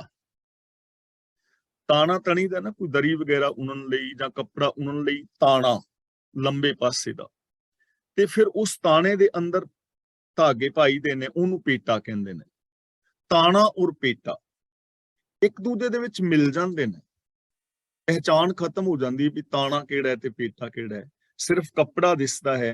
ਹੁਣ ਜੋ ਮੈਂ ਕਮੀਜ਼ ਪਾਈ ਹੈ ਜਾਂ ਜੋ ਵੀ, ਇਹਦੇ ਵਿੱਚ ਪਤਾ ਨਹੀਂ ਲੱਗ ਰਿਹਾ ਤਾਣਾ ਕਿਹੜਾ ਹੈ ਤੇ ਪੇਟਾ ਕਿਹੜਾ ਹੈ। ਜਿਵੇਂ ਕੱਪੜੇ ਦਾ ਸੂਤਰ ਤਾਣੇ ਵਿੱਚ ਪੇਟੇ ਵਿੱਚ ਮਿਲਿਆ ਹੋਇਆ ਹੁੰਦਾ ਹੈ, ਧਾਗਾ ਹੀ ਹੈ, ਤਾਣੇ ਵਿੱਚ ਵੀ ਧਾਗਾ ਹੈ ਤੇ ਪੇਟੇ ਵਿੱਚ ਵੀ ਧਾਗਾ ਹੈ। ਇਸੇ ਤਰ੍ਹਾਂ ਪ੍ਰਭੂ ਆਪਣੇ ਸੇਵਕ ਦੇ ਨਾਲ ਮਿਲਿਆ ਹੁੰਦਾ ਹੈ, ਸੇਵਕ ਤੇ ਪ੍ਰਭੂ ਇੱਕ ਰੂਪ ਹੋ ਜਾਂਦੇ ਨੇ। ਤਾਣੇ ਪੇਟੇ ਦੀ ਤਰ੍ਹਾਂ ਸੇਵਕ ਦੇ ਨਾਲ ਮਿਲਿਆ ਹੁੰਦਾ ਹੈ, ਸੇਵਕ ਪ੍ਰਭੂ ਦੇ ਅੰਦਰ ਲੀਨ ਹੁੰਦਾ ਹੈ। ਪ੍ਰਭ ਪ੍ਰਤਿਪਾਲੇ ਸੇਵਕ ਸੁਖਦਾਤਾ। ਪ੍ਰਤਪਾਲੇ ਦਾ ਮਤਲਬ ਪਾਲਦਾ ਹੈ, ਸੁਖਦਾਤਾ ਦਾ ਮਤਲਬ ਸੁਖ ਦੇਣ ਵਾਲਾ, ਜੀਵਾਂ ਨੂੰ ਸੁਖ ਦੇਣ ਵਾਲਾ ਆਪਣੇ ਸੇਵਕ ਦੀ ਪਾਲਣਾ ਕਰਦਾ ਹੈ, ਆਪਣੇ ਸੇਵਕ ਦੇ ਆਤਮਿਕ ਜੀਵਨ ਨੂੰ ਪਾਲਦਾ ਹੈ, ਆਪਣੇ ਸੇਵਕ ਦੀ ਰੱਖਿਆ ਕਰਦਾ ਹੈ। ਤੇ ਰੱਖਿਆ ਕਿਵੇਂ ਕਰਦਾ ਹੈ? ਇਹ ਨਹੀਂ ਕਿ ਸੇਵਕ ਹੁਣ ਸੁਖਣਾ ਸੁਖੇ ਕਿ ਰੱਬਾ ਮੈਂ 1100 ਪੌਂਡ ਦਾਨ ਵਿੱਚ ਦਿਆਂਗਾ ਤੇ ਮੈਂ ਫਲਾਂ ਬੰਦੇ ਦਾ ਕਤਲ ਕਰਨਾ ਤੇ ਮੈਂ ਫੜਿਆ ਨਾ ਜਾਵਾਂ। ਤਾਂ ਰੱਬ ਐਵੇਂ ਕਤਲ ਨਹੀਂ ਕਰਾਂਦਾ 1100 ਪੌਂਡ ਲੈ ਕੇ। ਮੈਂ ਆਪਣੇ ਭਰਾ ਦੀ ਪ੍ਰਾਪਰਟੀ ਦੇ ਉੱਤੇ ਕਬਜ਼ਾ ਕੀਤਾ ਹੋਇਆ ਹੈ ਤੇ ਮੁਕੱਦਮਾ ਹੈ, ਮੈਂ ਰੱਬਾ 2100 ਪੌਂਡ ਦੇ ਦਿਆਂਗਾ ਤੇ ਮੇਰਾ ਮੁਕੱਦਮਾ। ਰੱਬ ਐਵੇਂ ਸਹਾਇਤਾ ਨਹੀਂ ਕਰਦਾ, ਐਵੇਂ ਨਹੀਂ ਹੈ। ਪ੍ਰਤਪਾਲਨ ਦਾ ਮਤਲਬ ਰੱਬ ਬਚਾਉਂਦਾ ਹੈ ਸਾਨੂੰ, ਗੁਰੂ ਬਚਾਉਂਦਾ ਹੈ। ਜਦੋਂ ਅਸੀਂ ਰੱਬ ਨਾਲ ਜੁੜਦੇ ਹਾਂ ਨਾ, ਕਿਵੇਂ ਬਚਾਉਂਦਾ ਹੈ? ਜਦੋਂ ਮੈਂ ਝੂਠ ਬੋਲਣ ਲੱਗਦਾ ਨਾ, ਮੇਰੇ ਅੰਦਰ ਝੂਠ ਬੋਲਣ ਦੀ ਵਿਚਾਰ ਆਉਂਦੀ ਹੈ, ਤਾਂ ਮੈਨੂੰ ਰੱਬ ਉਦੋਂ ਬਚਾਉਂਦਾ ਹੈ, ਗੁਰੂ ਉਦੋਂ ਬਚਾਉਂਦਾ ਹੈ, ਬੋਲੀਏ ਸੱਚ ਧਰਮ। ਗੁਰੂ ਉਦੋਂ ਬਚਾਉਂਦਾ ਹੈ, ਕੂੜ ਬੋਲ ਮੁਰਦਾਰ ਖਾਏ, ਮੈਨੂੰ ਝੂਠ ਬੋਲਣ ਤੋਂ ਬਚਾ ਲੈਂਦਾ ਹੈ। ਜਦੋਂ ਮੇਰੀ ਨਜ਼ਰ ਮੈਲੀ ਹੁੰਦੀ ਹੈ ਨਾ ਕਿਤੇ, ਤਾਂ ਗੁਰੂ ਮੈਨੂੰ ਉਦੋਂ ਬਚਾ ਲੈਂਦਾ ਹੈ। ਪਰ ਤੇਰੇ ਰੂਪ ਨਾ ਪੇਖੇ ਨੇਤਰ, ਮੇਰੀ ਨਜ਼ਰ ਮੈਲੀ ਹੋਣ ਤੋਂ ਬਚਾ ਲੈਂਦਾ ਹੈ, ਮੈਨੂੰ ਕਰੈਕਟਰਲੈਸ ਹੋਣ ਤੋਂ ਬਚਾ ਲੈਂਦਾ ਹੈ, ਬੇਗਾਨੇ ਹੱਕ ਖਾਣ ਤੋਂ ਬਚਾ ਲੈਂਦਾ ਹੈ, ਮੇਰੇ ਅੰਦਰੋਂ ਇਨਸਾਨੀਅਤ ਮਰਨ ਤੋਂ ਬਚਾ ਲੈਂਦਾ ਹੈ। ਪ੍ਰਭੂ ਆਪਣੇ ਸੇਵਕਾਂ ਦੀ ਪਾਲਣਾ ਕਰਦਾ ਹੈ। ਪਾਣੀ ਪੱਖਾ ਪੀਸੋਂ ਸੇਵਕ ਕੈ, ਠਾਕੁਰ ਹੀ ਕਾ ਆਹਰ ਜੀਓ। ਪੀਸੋਂ ਦਾ ਮਤਲਬ ਮੈਂ ਪੀਂਦਾ ਹਾਂ, ਸੇਵਕ ਕਹਿ ਦਾ ਮਤਲਬ ਸੇਵਕ ਦੇ ਦਰ ਘਰ ਤੇ, ਆਹਰ ਦਾ ਮਤਲਬ ਉਦਮ। ਤਾਂ ਗੁਰੂ ਜੀ ਕਹਿੰਦੇ ਨੇ ਮੇਰੀ ਤਾਂਘ ਹੈ, ਮੇਰੀ ਚਾਹਤ ਹੈ, ਇੱਛਾ ਹੈ, ਵਲਵਲੇ ਨੇ ਮੇਰੇ ਅੰਦਰ ਕਿ ਮੈਂ ਪ੍ਰਭੂ ਦੇ ਸੇਵਕਾਂ ਦੇ ਦਰ ਤੇ ਪਾਣੀ ਢੋਵਾਂ, ਪੱਖਾ ਫੇਰਾਂ, ਚੱਕੀ ਪੀਹਾਂ। ਠਾਕੁਰ ਹੀ ਕਾ ਆਹਰ ਜੀਓ, ਕਿਉਂ ਕਿ ਸੇਵਕਾਂ ਦੀ ਸੰਗਤ ਵਿੱਚ ਰਹਿ ਕੇ ਸਿਰਫ ਪ੍ਰਭੂ ਨੂੰ ਯਾਦ ਰੱਖਣ ਦਾ ਉਦਮ ਕਰੀਦਾ ਹੈ। ਪ੍ਰਭੂ ਦੇ ਸੇਵਕਾਂ ਦਾ ਮੈਂ ਆਦਰ ਸਤਿਕਾਰ ਕਿਉਂ ਕਰਾਂ? ਕਿਉਂਕਿ ਉਹਨਾਂ ਨੂੰ ਉਦਮ ਹੀ ਇੱਕ ਹੈ ਕਿ ਉਹ ਰੱਬੀ ਗੁਣਾਂ ਦੇ ਧਾਰਨੀ ਨੇ, ਰੱਬੀ ਰਜਾ ਵਿੱਚ ਤੁਰ ਰਹੇ ਨੇ।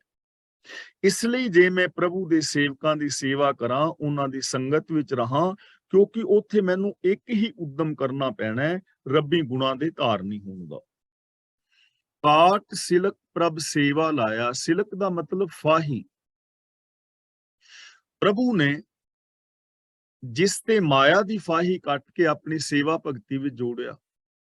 ਕਾਟ ਸਿਲਕ, ਸਿਲਕ ਫਾਹੀ ਕੱਟ ਦਿੱਤੀ ਤੇ ਆਪਣੀ ਸੇਵਾ ਵਿੱਚ ਲਾ ਲਿਆ। ਹੁਣ ਫਾਹੀ ਕਿਹੜੀ ਹੈ?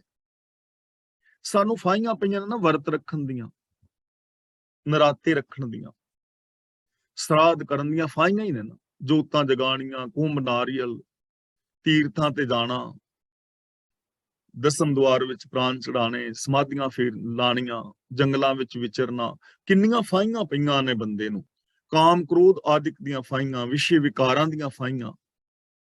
ਤੇ ਜਿਹਦੀਆਂ ਇਹ ਫਾਹੀਆਂ ਕੱਟੀਆਂ ਗਈਆਂ, ਜਿਨ੍ਹਾਂ ਨੂੰ ਪ੍ਰਭੂ ਨੇ ਆਪਣੀ ਸੇਵਾ ਵਿੱਚ ਲਾ ਲਿਆ, ਗੁਣਾਂ ਵਿੱਚ ਲਾ ਲਿਆ, ਆਪਣੀ ਰਜਾ ਵਿੱਚ ਜੋੜ ਲਿਆ, ਉਹਨਾਂ ਦੀਆਂ ਇਹ ਫਾਹੀਆਂ ਕੱਟੀਆਂ ਗਈਆਂ। ਉਹਨਾਂ ਨੂੰ ਇਹ ਕੰਮ ਕਰਨ ਦੀ ਲੋੜ ਹੀ ਨਹੀਂ। ਉਹਨਾਂ ਨੂੰ ਸਮਝ ਆ ਗਈ ਕਿ ਹੁਕਮ ਰਜ਼ਾਈ ਚੱਲਣਾ, ਕਿ ਰੱਬੀ ਰਜਾ ਦੇ ਵਿੱਚ ਤੁਰਨਾ ਹੀ ਇੱਕੋ ਇੱਕ ਮਾਰਗ ਹੈ, ਸੱਚੀ ਜ਼ਿੰਦਗੀ ਜੀਣੀ ਹੀ ਸਫਲਤਾ ਦਾ ਰਾਜ ਹੈ। ਤਾਂ ਉਹਨਾਂ ਦੀਆਂ ਸਾਰੀਆਂ ਮਾਇਆ ਦੀਆਂ, ਵਿਕਾਰਾਂ ਦੀਆਂ ਫਾਹੀਆਂ ਕੱਟੀਆਂ ਗਈਆਂ, ਜਿਨ੍ਹਾਂ ਨੂੰ ਪ੍ਰਭੂ ਨੇ ਆਪਣੀ ਸੇਵਾ ਵਿੱਚ ਲਾ ਲਿਆ। ਤੇ ਸੇਵਾ ਕੀ ਹੈ? ਅਗਲੀ ਪੰਕਤੀ ਵਿੱਚ ਦੱਸਦੇ ਨੇ ਪਏ, ਹੁਕਮ ਸਾਹਿਬ ਕਾ ਸੇਵਕ ਮਨ ਪਾਇਆ।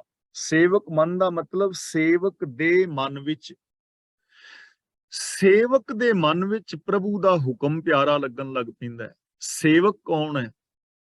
ਜਿਹਦੇ ਮਨ ਵਿੱਚ ਰੱਬ ਦਾ ਹੁਕਮ ਪਿਆਰਾ ਲੱਗਦਾ ਹੈ, ਮਤਲਬ ਜੋ ਰੱਬੀ ਹੁਕਮ ਦੇ ਨਾਲ ਪਿਆਰ ਕਰਦਾ ਹੈ, ਜੋ ਗੁਰਬਾਣੀ ਦੇ ਦਿੱਤੇ ਵੇ ਆਫ ਲਾਈਫ ਦੇ ਨਾਲ ਪਿਆਰ ਕਰਦਾ ਹੈ, ਉਹ ਸੇਵਕ ਹੈ। ਤੇ ਜੇ ਸਾਨੂੰ ਗੁਰੂ ਦਾ ਬਚਨ ਪਿਆਰਾ ਨਹੀਂ ਲੱਗਦਾ, ਮਤਲਬ ਅਸੀਂ ਗੁਰੂ ਦੇ ਬਚਨ ਨੂੰ ਪਿਆਰ ਨਾਲ ਨਹੀਂ ਮੰਨਦੇ, ਇੰਪਲੀਮੈਂਟ ਨਹੀਂ ਕਰਦੇ, ਤਾਂ ਫਿਰ ਕਾਹਦੇ ਸੇਵਕ ਤੇ ਕਾਹਦਾ ਠਾਕੁਰ? ਕੌਣ ਸੇਵਕ ਤੇ ਕੌਣ ਠਾਕੁਰ, ਜਦੋਂ ਅਸੀਂ ਗੱਲ ਹੀ ਨਹੀਂ ਮੰਨ ਰਹੇ? ਫਿਰ ਤਾਂ ਅਸੀਂ ਇੱਕ ਧੋਖਾ ਜਿਹਾ ਦੇ ਰਹੇ ਹਾਂ ਆਪਣੇ ਆਪ ਨੂੰ ਕਿ ਮੈਂ ਗੁਰੂ ਦਾ ਦਾਸ ਹਾਂ, ਪ੍ਰਭੂ ਦਾ ਸੇਵਕ ਹਾਂ। ਤਾਂ ਸੇਵਕ ਉਹ ਹੀ ਹੈ ਜਿਸ ਨੂੰ ਪ੍ਰਭੂ ਦਾ ਹੁਕਮ ਪਿਆਰਾ ਲੱਗੇ, ਜੋ ਰੱਬੀ ਰਜਾ ਦੇ ਵਿੱਚ ਤੁਰੇ। ਸੋਈ ਕਮਾਵੇ ਜੋ ਸਾਹਿਬ ਭਾਵੇ, ਸੇਵਕ ਅੰਤਰ ਬਾਹਰ ਮਾਹਰ ਜੀਓ। ਹੁਣ ਜਿਹਦੇ ਮਨ ਦੇ ਅੰਦਰ ਰੱਬ ਦਾ, ਗੁਰੂ ਦਾ ਹੁਕਮ ਪਿਆਰਾ ਲੱਗਦਾ ਹੈ, ਜਿਹਨੂੰ ਰੱਬੀ ਹੁਕਮ ਨਾਲ ਜਾਂ ਗੁਰੂ ਦੇ ਹੁਕਮ ਨਾਲ ਪਿਆਰ ਹੈ, ਉਹਦੀ ਨਿਸ਼ਾਨੀ ਕੀ ਹੈ? ਸਾਹਿਬ ਭਾਵੇ ਦਾ ਮਤਲਬ ਸਾਹਿਬ ਨੂੰ ਚੰਗਾ ਲੱਗਦਾ ਹੈ। ਅੰਤਰ ਬਾਹਰ ਦਾ ਮਤਲਬ ਅੰਦਰਲੇ ਜਗਤ ਨਾਲ ਤੇ ਬਾਹਰ ਦੇ ਵਿੱਚ। ਮਾਹਰ ਦਾ ਮਤਲਬ ਸਿਆਣਾ। ਸੋਈ ਕਮਾਵੇ ਜੋ ਸਾਹਿਬ ਭਾਵੇ, ਸੇਵਕ ਜਿਹੜਾ ਹੈ ਉਹੀ ਕਮਾਈ ਕਰਦਾ ਹੈ ਜੋ ਮਾਲਕ ਨੂੰ ਚੰਗੀ ਲੱਗਦੀ ਹੈ। ਅੰਤਰ ਬਾਹਰ ਮਾਹਰ ਜੀਓ, ਤੇ ਜੋ ਪ੍ਰਭੂ ਦਾ ਸੇਵਕ ਹੈ ਨਾ, ਉਹ ਅੰਦਰ ਔਰ ਬਾਹਰ ਉਹਨਾਂ ਗੁਣਾਂ ਨੂੰ ਵਰਤੋਂ ਕਰਨ ਵਿੱਚ ਮਾਹਰ ਹੋ ਜਾਂਦਾ ਹੈ, ਮਾਹਿਰ ਹੋ ਜਾਂਦਾ ਹੈ। ਕਿਵੇਂ ਹੋ ਜਾਂਦਾ ਹੈ? ਕਿ ਉਹ ਅੰਦਰ ਵੀ ਗੁਣਾਂ ਨੂੰ ਵਰਤੋਂ ਕਰਦਾ ਹੈ, ਆਪਣੀ ਸੋਚ ਅੰਦਰ, ਮੈਂਟੈਲਿਟੀ ਵਿੱਚ ਵੀ। ਤੇ ਬਾਹਰ ਦਾ ਮਤਲਬ ਜੋ ਬਿਹੇਵੀਅਰ ਹੈ, ਅੱਖਾਂ ਨਾਲ ਵੇਖਣਾ, ਮੂੰਹ ਨਾਲ, ਜ਼ਬਾਨ ਨਾਲ ਬੋਲਣਾ, ਹੱਥਾਂ ਦੇ ਨਾਲ ਕੰਮ ਕਰਨੇ, ਉਹ ਇਹਨਾਂ ਚੀਜ਼ਾਂ ਵਿੱਚ ਮਾਹਰ ਹੋ ਜਾਂਦਾ ਹੈ। ਅੰਤਰ ਬਾਹਰ ਕਥਨੀ ਔਰ ਕਰਨੀ ਦਾ ਪੂਰਾ ਹੋ ਜਾਂਦਾ ਹੈ। ਉਹਦੀ ਸੋਚ ਵਿੱਚ ਵੀ ਗੁਣ ਹੁੰਦੇ ਨੇ, ਉਹਦੇ ਬੋਲਾਂ ਔਰ ਬਿਹੇਵੀਅਰ ਵਿੱਚ ਵੀ ਗੁਣ ਹੁੰਦੇ ਨੇ। ਉਹ ਉਹੀ ਕੰਮ ਕਰਦਾ ਜੋ ਸਾਹਿਬ ਮਾਲਕ ਕਹਿੰਦਾ ਹੈ, ਮਨ, ਬਚਨ ਔਰ ਕਰਮ ਕਰਕੇ। ਤੂੰ ਦਾਨਾ ਠਾਕੁਰ ਸਭ ਵਿਦ ਜਾਣਹਿ। ਦਾਨਾ ਦਾ ਮਤਲਬ ਸਿਆਣਾ, ਸਭ ਵਿਦ ਦਾ ਮਤਲਬ ਸਾਰੀਆਂ ਹਾਲਾਤਾਂ। ਹੇ ਪ੍ਰਭੂ, ਤੂੰ ਆਪਣੇ ਸੇਵਕਾਂ ਦੇ ਦਿਲ ਦੀ ਜਾਣਦਾ ਹੈ ਤੇ ਤੂੰ ਸਿਆਣਾ ਪਾਲਣਹਾਰ ਹੈ। ਸਾਰੇ ਤਰੀਕੇ ਸੇਵਕਾਂ ਨੂੰ ਮਾਇਆ ਤੋਂ ਬਚਾਉਣ ਦੇ ਜਾਣਦਾ ਹੈ। ਤੂੰ ਸਿਆਣਾ ਪਾਲਣਹਾਰ ਹੈ ਔਰ ਸਾਰੇ ਤਰੀਕੇ ਜਾਣਦਾ ਹੈ ਕਿ ਸੇਵਕ ਨੂੰ ਵਿਕਾਰਾਂ ਤੋਂ ਕਿਵੇਂ ਬਚਾਉਣਾ ਹੈ। ਤਾਂ ਪ੍ਰਭੂ ਇੱਕ ਸਿਆਣਾ ਹੈ, ਸਭ ਕੁਝ ਜਾਣਨ ਵਾਲਾ ਹੈ। ਪ੍ਰਭੂ ਨੂੰ ਧੋਖਾ ਨਹੀਂ ਦਿੱਤਾ ਜਾ ਸਕਦਾ, ਇਮੋਸ਼ਨਲ ਬਲੈਕਮੇਲ ਨਹੀਂ ਕੀਤਾ ਜਾ ਸਕਦਾ। ਮੈਂ ਕਈ ਵਾਰ ਬੇਨਤੀ ਕੀਤੀ ਹੈ ਕਿ ਮੈਂ ਤੁਹਾਨੂੰ ਧੋਖਾ ਦੇ ਸਕਦਾ ਹਾਂ, ਇਮੋਸ਼ਨਲ ਬਲੈਕਮੇਲ ਕਰ ਸਕਦਾ ਹਾਂ, ਕਿਉਂਕਿ ਤੁਸੀਂ ਅੰਤਰਜਾਮੀ ਨਹੀਂ ਹੋ, ਮੇਰੇ ਅੰਦਰ ਦੀਆਂ ਭਾਵਨਾਵਾਂ ਨੂੰ ਨਹੀਂ ਜਾਣਦੇ। ਤੁਸੀਂ ਮੈਨੂੰ ਇਮੋਸ਼ਨਲ ਬਲੈਕਮੇਲ ਕਰ ਸਕਦੇ ਹੋ, ਧੋਖਾ ਦੇ ਸਕਦੇ ਹੋ, ਕਿਉਂਕਿ ਮੈਂ ਅੰਤਰਜਾਮੀ ਨਹੀਂ ਹਾਂ ਨਾ, ਅੰਦਰ ਦੀਆਂ ਨਹੀਂ ਜਾਣਦਾ। ਪਰ ਮੈਂ ਆਪਣੇ ਆਪ ਨੂੰ ਧੋਖਾ ਕਿਵੇਂ ਦਿਆਂ? ਤੁਹਾਨੂੰ ਤੇ ਮੈਂ ਧੋਖਾ ਦੇ ਲਵਾਂਗਾ, ਪਰ ਮੈਂ ਆਪਣੇ ਆਪ ਨੂੰ ਕਿਵੇਂ ਧੋਖਾ ਦਿਆਂ? ਮੈਨੂੰ ਤਾਂ ਪਤਾ ਹੈ ਨਾ ਮੈਂ ਤੁਹਾਨੂੰ ਧੋਖਾ ਦੇ ਰਿਹਾ। ਮੈਂ ਤੁਹਾਡੇ ਸਾਹਮਣੇ ਝੂਠ ਬੋਲਿਆ, ਤੁਹਾਨੂੰ ਪਤਾ ਨਹੀਂ ਲੱਗਾ, ਪਰ ਮੈਨੂੰ ਤਾਂ ਪਤਾ ਹੈ ਨਾ ਮੈਂ ਝੂਠ ਬੋਲ ਰਿਹਾ। ਮੇਰੇ ਅੰਦਰਲਾ ਬੈਠਾ ਰੱਬ, ਮੇਰਾ ਆਪਣਾ ਆਪਾ ਤਾਂ ਵੇਖ ਰਿਹਾ ਨਾ। ਇਸ ਲਈ ਗੁਰੂ ਜੀ ਕਹਿੰਦੇ ਨੇ, ਤੂੰ ਸਾਰੀਆਂ ਵਿਧੀਆਂ ਜਾਣਨਾ ਹੈ, ਤੂੰ ਅੰਦਰ ਬਾਹਰ ਦੀ ਜਾਣਨ ਵਾਲਾ ਹੈ। ਭਾਵ ਕਿ ਸਾਨੂੰ ਅੰਦਰੋਂ ਬਾਹਰੋਂ ਇੱਕ ਹੋਣ ਦਾ ਯਤਨ ਕਰਨਾ ਚਾਹੀਦਾ। ਠਾਕੁਰ ਕੇ ਸੇਵਕ ਹਰ ਰੰਗ ਮਾਣ ਹੈ। ਹਰ ਰੰਗ ਦਾ ਮਤਲਬ ਹਰੀ ਦੀਆਂ ਖੁਸ਼ੀਆਂ। ਜੋ ਪ੍ਰਭੂ ਦੇ ਸੇਵਕ ਨੇ ਉਹ ਪ੍ਰਭੂ ਦੇ ਮਿਲਾਪ ਦੀਆਂ ਖੁਸ਼ੀਆਂ ਮਾਣਦੇ ਨੇ। ਪ੍ਰਭੂ ਦੇ ਮਿਲਾਪ ਦੀਆਂ ਖੁਸ਼ੀਆਂ, ਰੱਬ ਦੇ ਮਿਲਣ ਦੀ ਕਿੰਨੀ ਖੁਸ਼ੀ ਹੁੰਦੀ ਹੈ, ਉਹ ਸੇਵਕ ਮਾਣਦੇ ਨੇ। ਅਸੀਂ ਆਮ ਜੋ ਲੋਕਾਂ ਨਹੀਂ ਮਾਣ ਪਾਏ। ਬਹੁ ਗਿਣਤੀ ਕਿਉਂ ਨਹੀਂ ਮਾਣ ਪਾਏ?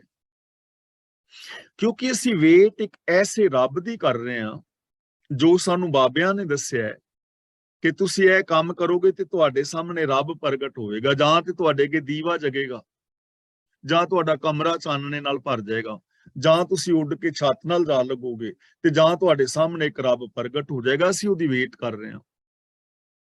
ਹੁਣ ਉਹ ਰੱਬ ਤਾਂ ਹੈ ਨਹੀਂ। ਗੁਰਬਾਣੀ ਅੰਦਰ ਤਾਂ ਰੱਬ ਸਰਬ ਵਿਆਪਕ ਹੈ, ਤੇ ਜਿਹੜੇ ਰੱਬ ਦੇ ਸੇਵਕ ਨੇ ਉਹ ਆਨੰਦ ਮਾਣਦੇ ਨੇ ਮਿਲਾਪ ਦਾ, ਕਿਉਂਕਿ ਉਹ ਸੱਚ ਬੋਲ ਰਹੇ ਨੇ, ਉਹ ਦਇਆ ਕਰ ਰਹੇ ਨੇ, ਉਹ ਪਿਆਰ ਨਾਲ ਰਹਿ ਰਹੇ ਨੇ, ਨਿਰਭੈਤਾ ਨਿਰਵੈਰਤਾ ਨੂੰ ਇੰਪਲੀਮੈਂਟ ਕਰਦੇ ਨੇ। ਇਹਨਾਂ ਗੁਣਾਂ ਦੇ ਨਾਲ ਉਹ ਖੁਸ਼ੀਆਂ ਮਾਣਦੇ ਨੇ। ਇਸ ਲਈ ਜ਼ਰੂਰਤ ਹੈ ਇਹਨਾਂ ਚੀਜ਼ਾਂ ਨੂੰ ਸਮਝਣ ਦੀ।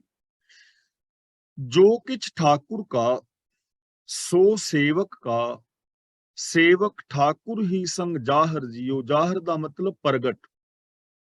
ਹੁਣ ਜਿਹੜਾ ਸੇਵਕ ਹੋ ਜਾਏ ਨਾ, ਤੁਸੀਂ ਬਹੁਤ ਸਾਰੇ ਐਸੇ ਸੇਵਕਾਂ ਨੂੰ ਜਾਣਦੇ ਹੋਗੇ ਜਿਹੜੇ ਇੰਨੇ ਵਿਸ਼ਵਾਸ ਦੇ ਪਾਤਰ ਨੇ ਕਿ ਘਰ ਦੇ ਮਾਲਕ ਆਪਣੀਆਂ ਚਾਬੀਆਂ ਆਪਣੇ ਸੇਵਕਾਂ ਨੂੰ ਦੇ ਦਿੰਦੇ ਨੇ, ਨੌਕਰਾਂ ਨੂੰ, ਕਿ ਆ ਚਾਬੀ ਫੜ ਦੋ, ਕਿਉਂਕਿ ਉਹ ਇਮਾਨਦਾਰ ਨੇ, ਉਹਨਾਂ ਤੇ ਵਿਸ਼ਵਾਸ ਹੈ। ਤੇ ਗੁਰੂ ਜੀ ਕਹਿੰਦੇ ਨੇ, ਜੋ ਕਿਛ ਠਾਕੁਰ ਕਾ ਸੋ ਸੇਵਕ ਕਾ। ਹੁਣ ਜਦੋਂ ਸੇਵਕ ਰੱਬੀ ਹੁਕਮ ਦੇ ਅੰਦਰ ਚੱਲ ਰਿਹਾ ਹੈ, ਰੱਬ ਦੇ ਵਿੱਚ ਹੀ ਸਮਾ ਗਿਆ, ਤੇ ਜੋ ਕੁਛ ਰੱਬ ਦਾ ਉਹ ਸਾਰਾ ਕੁਛ ਹੀ ਸੇਵਕ ਦਾ ਬਣ ਜਾਂਦਾ ਹੈ। ਸੇਵਕ ਔਰ ਰੱਬ ਦੇ ਅੰਦਰ ਕੋਈ ਫਰਕ ਨਹੀਂ ਰਹਿ ਜਾਂਦਾ।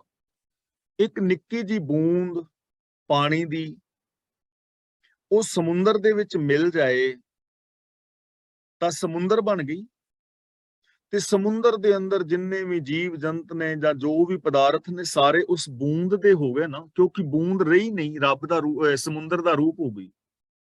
ਤੇ ਜਦੋਂ ਅਸੀਂ ਆਪਣੀ ਸੋਚ ਨੂੰ ਰੱਬੀ ਸੋਚ ਵਿੱਚ ਮਿਲਾ ਦੇਾਂਗੇ, ਫਿਰ ਜੋ ਕੁਛ ਰੱਬ ਦਾ ਹੈ ਉਹ ਸਾਰਾ ਹੀ ਸਾਡਾ ਹੋ ਜਾਏਗਾ। ਫਿਰ ਬੇਗਾਨਾ ਰਹਿਣਾ ਹੀ ਨਹੀਂ ਕੁਛ, ਫਿਰ ਸਾਰੀਆਂ ਖੁਸ਼ੀਆਂ, ਸਾਰੇ ਆਨੰਦ ਮਿਲ ਜਾਣਗੇ। ਸੇਵਕ ਠਾਕੁਰ ਹੀ ਸੰਗ ਜਾਹਰ ਜੀਓ। ਠਾਕੁਰ ਦੇ ਚਰਨਾਂ ਵਿੱਚ ਜੁੜਿਆ ਰਹਿ ਕੇ ਸੇਵਕ ਪ੍ਰਗਟ ਹੋ ਜਾਂਦਾ ਹੈ। ਠਾਕੁਰ ਦੇ ਚਰਨਾਂ ਵਿੱਚ, ਪ੍ਰਭੂ ਦੇ ਚਰਨਾਂ ਵਿੱਚ ਜੁੜ ਕੇ ਸੇਵਕ ਪ੍ਰਗਟ ਹੋ ਜਾਂਦਾ ਹੈ। ਦੁਨੀਆ ਦੇ ਅੰਦਰ ਉਹਨੂੰ ਮਾਣ ਮਿਲਦਾ ਹੈ, ਉਹਦਾ ਨਾਮ ਹੋ ਜਾਂਦਾ ਹੈ। ਕਿਵੇਂ ਹੋ ਜਾਂਦਾ ਹੈ? ਹੁਣ ਦੇਖੋ, ਭਾਈ ਮਤੀ ਦਾਸ, ਭਾਈ ਸਤੀ ਦਾਸ, ਭਾਈ ਦਿਆਲਾ ਜੀ, ਨਾਮ ਹੈ ਨਾ, ਤੇ ਜਦੋਂ ਤੱਕ ਦੁਨੀਆ ਰਹਿ ਗਈ ਨਾਮ ਰਹੇਗਾ। ਉਹ ਧੀਆਂ ਭੈਣਾਂ ਜਿਨ੍ਹਾਂ ਨੇ ਆਪਣੇ ਬੱਚਿਆਂ ਦੇ ਟੁਕੜੇ ਕਰਵਾ ਲਏ, ਗਲਿਆਂ ਦੇ ਹਾਰ ਬਣਵਾ ਲਏ, ਨਾਮ ਰਹੇਗਾ ਨਾ, ਰਹਿੰਦੀ ਦੁਨੀਆ ਤੱਕ ਰਹੇਗਾ। ਜ਼ਾਹਿਰ ਹੋ ਗਏ ਨਾ, ਪ੍ਰਗਟ ਹੋ ਗਏ, ਕਿਉਂਕਿ ਉਹਨਾਂ ਨੇ ਕੁਝ ਕੀਤਾ ਹੈ। ਭਗਤ ਪੂਰਨ ਸਿੰਘ, ਰਹਿੰਦੀ ਦੁਨੀਆ ਤੱਕ ਨਾਮ ਰਹੇਗਾ। ਇਹਦਾ ਮਤਲਬ ਇਹ ਨਹੀਂ ਕਿ ਅਸੀਂ ਹਰ ਥਾਂ ਤੇ ਗਲ ਹੀ ਲਵਾਉਣਾ ਹੈ, ਹੋ ਸਕਦਾ ਕਿਤੇ ਲਵਾਉਣਾ ਵੀ ਪੈ ਜਾਏ, ਲੇਕਿਨ ਆਮ ਹਾਲਾਤਾਂ ਵਿੱਚ ਅੱਜ ਤਾਂ ਨਹੀਂ। ਅੱਜ ਤਾਂ ਅਸੀਂ ਜੇ ਚੰਗੇ ਕੰਮ ਕਰਦੇ ਹਾਂ, ਆਪਣੇ ਘਰ ਪਰਿਵਾਰ ਦੇ ਵਿੱਚ ਹੀ ਅਸੀਂ ਚੰਗੀ ਤਰ੍ਹਾਂ ਵਰਤ ਲਈਏ, ਤਾਂ ਸਾਨੂੰ ਮਾਣ ਆਦਰ ਮਿਲੇਗਾ। ਗੱਲ ਤਾਂ ਸੱਚੇ ਰਾਹ ਤੇ ਤੁਰਨ ਦੀ ਹੈ। ਆਪਣੇ ਠਾਕੁਰ ਜੋ ਪਹਿਰਾਇਆ, ਪਹਿਰਾਇਆ ਦਾ ਮਤਲਬ ਪਹਿਨਾਇਆ, ਸਰੂਪਾ ਦਿੱਤਾ, ਯਾਨੀ ਵਡਿਆਈ ਦਿੱਤੀ। ਜਿਸ ਸੇਵਕ ਨੂੰ ਪਿਆਰੇ ਪ੍ਰਭੂ ਨੇ ਵਡਿਆਈ ਦਿੱਤੀ, ਮਾਣ ਦਿੱਤਾ, ਇੱਜ਼ਤ ਬਖਸ਼ੀ, ਬਹੁਰ ਨਾ ਲੇਖਾ ਪੁੱਛ ਬੁਲਾਇਆ। ਬਹੁਰ ਦਾ ਮਤਲਬ ਮੁੜ ਕੇ, ਪੁੱਛ ਦਾ ਮਤਲਬ ਪੁੱਛ ਕੇ, ਉਸ ਸੇਵਕ ਦੇ ਮੁੜ ਕੇ ਲੇਖਾ ਜੋਖਾ ਨਹੀਂ ਕੀਤਾ, ਉਹਦੇ ਕਰਮਾਂ ਦਾ ਲੇਖਾ ਨਹੀਂ ਪੁੱਛਿਆ, ਲੇਖਾ ਪੁੱਛਣ ਵਾਸਤੇ ਉਹਨੂੰ ਫਿਰ ਨਹੀਂ ਸੱਦਿਆ, ਯਾਨੀ ਉਹ ਸੇਵਕ ਫਿਰ ਮਾੜੇ ਕਰਮ ਨਹੀਂ ਕਰਦਾ। ਭਾਵੇਂ ਦਾ ਇਹ ਹੋਏਗਾ, ਜਿਸ ਸੇਵਕ ਨੂੰ ਠਾਕੁਰ ਨੇ ਮਾਣ ਦੇ ਦਿੱਤਾ ਨਾ, ਉਹਨੂੰ ਮੁੜ ਕੇ ਮੰਦੇ ਕੰਮਾਂ ਦਾ ਲੇਖਾ ਪੁੱਛਣ ਵਾਸਤੇ ਕਦੇ ਨਹੀਂ ਬੁਲਾਇਆ ਗਿਆ। ਮਤਲਬ ਉਹ ਬੰਦਾ ਮੰਦੇ ਕੰਮ ਫਿਰ ਕਰਦਾ ਹੀ ਨਹੀਂ। ਗੁਰੂ ਨੇ ਮਾਣ ਬਖਸ਼ਿਆ ਨਾ ਸ਼ੇਖ ਸੱਜਣ ਨੂੰ, ਤਾਂ ਕਿੱਡਾ ਵੱਡਾ ਕਾਤਲ ਸੀ, ਦੁਬਾਰਾ ਉਹਨੇ ਉਹੋ ਜਿਹਾ ਕੰਮ ਹੀ ਕੋਈ ਨਹੀਂ ਕੀਤਾ ਮਾੜਾ। ਕੌਡਾ ਭੀਲ, ਗੁਰੂ ਨੇ ਗਿਆਨ ਦੀ ਦਾਤ ਦਿੱਤੀ ਨਾ, ਮੁੜ ਕੇ ਉਹਨੇ ਕਰਮ ਹੀ ਨਹੀਂ ਮਾੜਾ ਕੀਤਾ। ਹੋਰ ਅਨੇਕਾਂ ਲੋਕ ਨੇ, ਮੀਨਸ ਕਿ ਜਿਨ੍ਹਾਂ ਨੂੰ ਇੱਕ ਵਾਰੀ ਪ੍ਰਭੂ ਤੋਂ ਮਾਣ ਮਿਲਦਾ ਨਾ, ਉਹ ਮੁੜ ਕੇ ਮਾੜੇ ਕਰਮ ਨਹੀਂ ਕਰਦੇ। ਤਿਸ ਸੇਵਕ ਕੈ ਨਾਨਕ ਕੁਰਬਾਨੀ, ਜੋ ਗਹਿਰ ਗੰਭੀਰਾ ਗੌਹਰ ਜੀਓ। ਗਹਿਰ ਦਾ ਮਤਲਬ ਡੂੰਘੇ ਗੁਣਾਂ ਦਾ ਸਾਗਰ, ਗੰਭੀਰ ਦਾ ਮਤਲਬ ਵੱਡੇ ਜਿਗਰੇ ਵਾਲਾ, ਗੌਹਰ ਦਾ ਮਤਲਬ ਕੀਮਤੀ ਮੋਤੀ, ਅਮੋਲਕ ਜੀਵਨ ਵਾਲਾ। ਮੈਂ ਉਸ ਸੇਵਕ ਤੋਂ ਕੁਰਬਾਨ ਜਾਂਦਾ ਹਾਂ। ਉਹ ਸੇਵਕ ਡੂੰਘੇ ਸੁਭਾਅ ਵਾਲਾ, ਵੱਡੇ ਜਿਗਰੇ ਵਾਲਾ ਤੇ ਅਮੁੱਲਕ ਜੀਵਨ ਵਾਲਾ ਬਣ ਜਾਂਦਾ ਹੈ। ਜਿਹੜਾ ਪ੍ਰਭੂ ਦਾ ਸੇਵਕ ਹੈ ਨਾ, ਗੁਰੂ ਦੇ ਦੱਸੇ ਰਾਹ ਤੇ ਤੁਰਨ ਵਾਲਾ ਹੈ, ਉਹ ਡੂੰਘਾ ਗੁਣਾਂ ਦਾ ਸਾਗਰ ਹੁੰਦਾ ਹੈ। ਉਹਦੇ ਗੁਣਾਂ ਦਾ ਅੰਤ ਨਹੀਂ ਪਾਇਆ ਜਾਂਦਾ। ਉਹ ਬੜੇ ਵੱਡੇ ਜਿਗਰੇ ਵਾਲਾ ਹੁੰਦਾ ਹੈ, ਉਹਦੇ ਅੰਦਰ ਸਹਿਨਸ਼ੀਲਤਾ ਹੁੰਦੀ ਹੈ, ਏਡਾ ਵੱਡਾ ਜਿਗਰਾ ਹੁੰਦਾ ਹੈ, ਉਹ ਆਪਣਾ ਆਪਾ ਦੂਜਿਆਂ ਵਾਸਤੇ ਕੁਰਬਾਨ ਕਰ ਦਿੰਦਾ ਹੈ। ਉਹ ਆਪਣੇ ਆਪ ਨੂੰ ਆਰੇ ਦੇ ਨਾਲ ਚਿਰਾ ਕੇ ਦੂਜਿਆਂ ਨੂੰ ਜੀਵਨ ਦੇ ਦਿੰਦਾ ਹੈ। ਉਹ ਇੱਕ ਕੀਮਤੀ ਜ਼ਿੰਦਗੀ ਵਾਲਾ ਇਨਸਾਨ ਬਣ ਜਾਂਦਾ ਹੈ।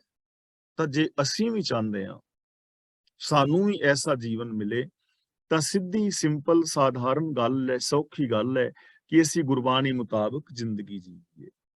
ਮਾਝ ਮਹਿਲਾ ਪੰਜਵਾਂ। ਸਭ ਕਿਛ ਘਰ ਮਹਿ ਬਾਹਰ ਨਾਹੀ।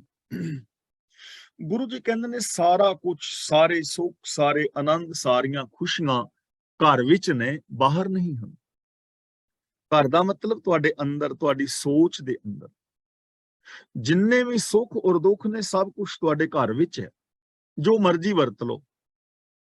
ਜੇ ਦੁਖੀ ਹੋਣਾ ਹੈ ਤਾਂ ਦੁੱਖ ਭਰੇ ਪਏ ਨੇ, ਜਿੰਨਾ ਮਰਜ਼ੀ। ਹੁਣ ਲੋਕ ਦੁਖੀ ਹੋ ਰਹੇ ਨੇ ਨਾ, ਜਿੰਨੀ ਮਰਜ਼ੀ ਨਿੰਦਿਆ ਕਰੀ ਜਾਓ, ਕਦੇ ਮੁੱਕੀਏ ਨਿੰਦਿਆ ਕਰ ਕਰਕੇ। ਝੂਠ ਬੋਲੀ ਜਾਓ, ਕਦੇ ਝੂਠ ਬੋਲ ਬੋਲ ਕੇ ਝੂਠ ਨੇ ਮੁੱਕ ਜਾਣਾ ਕਿਤੇ। ਹੰਕਾਰ ਕਰੀ ਜਾਓ, ਹੰਕਾਰ ਕਿਤੇ ਖਤਮ ਹੋ ਚੱਲਿਆ। ਜਿੰਨਾ ਮਰਜ਼ੀ ਲੋਕਾਂ ਦੀਆਂ ਭਾਵਨਾਵਾਂ ਨੂੰ ਦੁਖੀ ਕਰੀ ਜਾਓ, ਤੁਹਾਡੇ ਅੰਦਰ ਭਰਿਆ ਪਿਆ। ਤੇ ਤੁਹਾਡੇ ਅੰਦਰ, ਮੇਰੇ ਅੰਦਰ ਸ਼ੁਭ ਗੁਣ ਵੀ ਭਰੇ ਪਏ ਨੇ। ਸੱਚ ਬੋਲੋ, ਪਿਆਰ ਦੇ ਨਾਲ ਰਹੋ। ਪਿਆਰ ਕਰ ਕਰਕੇ ਪਿਆਰ ਮੁੱਕ ਥੋੜੀ ਚੱਲਿਆ। ਇੱਕ ਦੂਜੇ ਦੀ ਹੈਲਪ ਕਰ ਕਰਕੇ ਹੈਲਪ ਖਤਮ ਥੋੜਾ ਹੋ ਚੱਲੀ ਹੈ।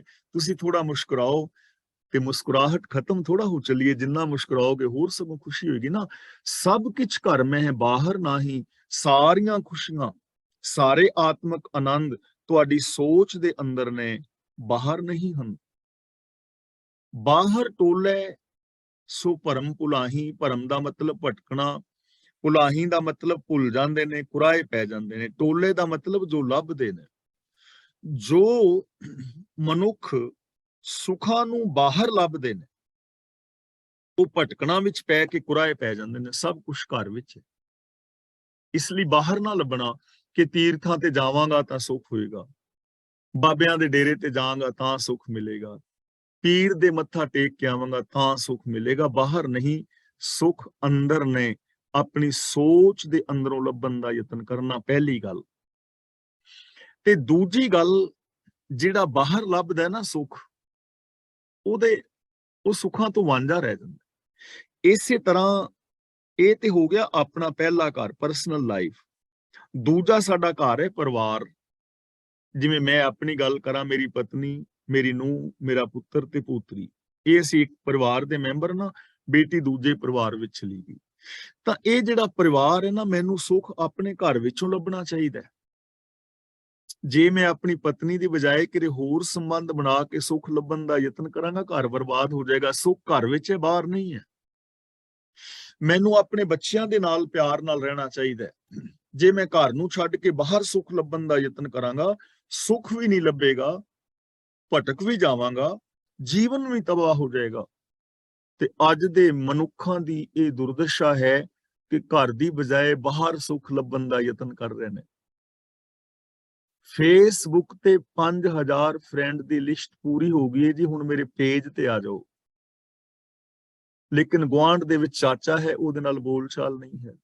ਤੇ ਮੈਂ ਇੱਕ ਬੇਨਤੀ ਕਰਦੇ ਹਾਂ, ਤੁਹਾਡੇ ਫੇਸਬੁੱਕ ਤੇ 5000 ਫਰੈਂਡ ਨੇ, ਤੁਹਾਡੇ WhatsApp ਦੇ ਉੱਤੇ 10 ਗਰੁੱਪ ਨੇ, ਤੁਹਾਡਾ ਹੋਰ ਅਕਾਊਂਟ ਨੇ ਜਿੰਨੇ ਵੀ ਆ ਲੋਕਾਂ ਨੇ ਬਣਾਏ ਨੇ।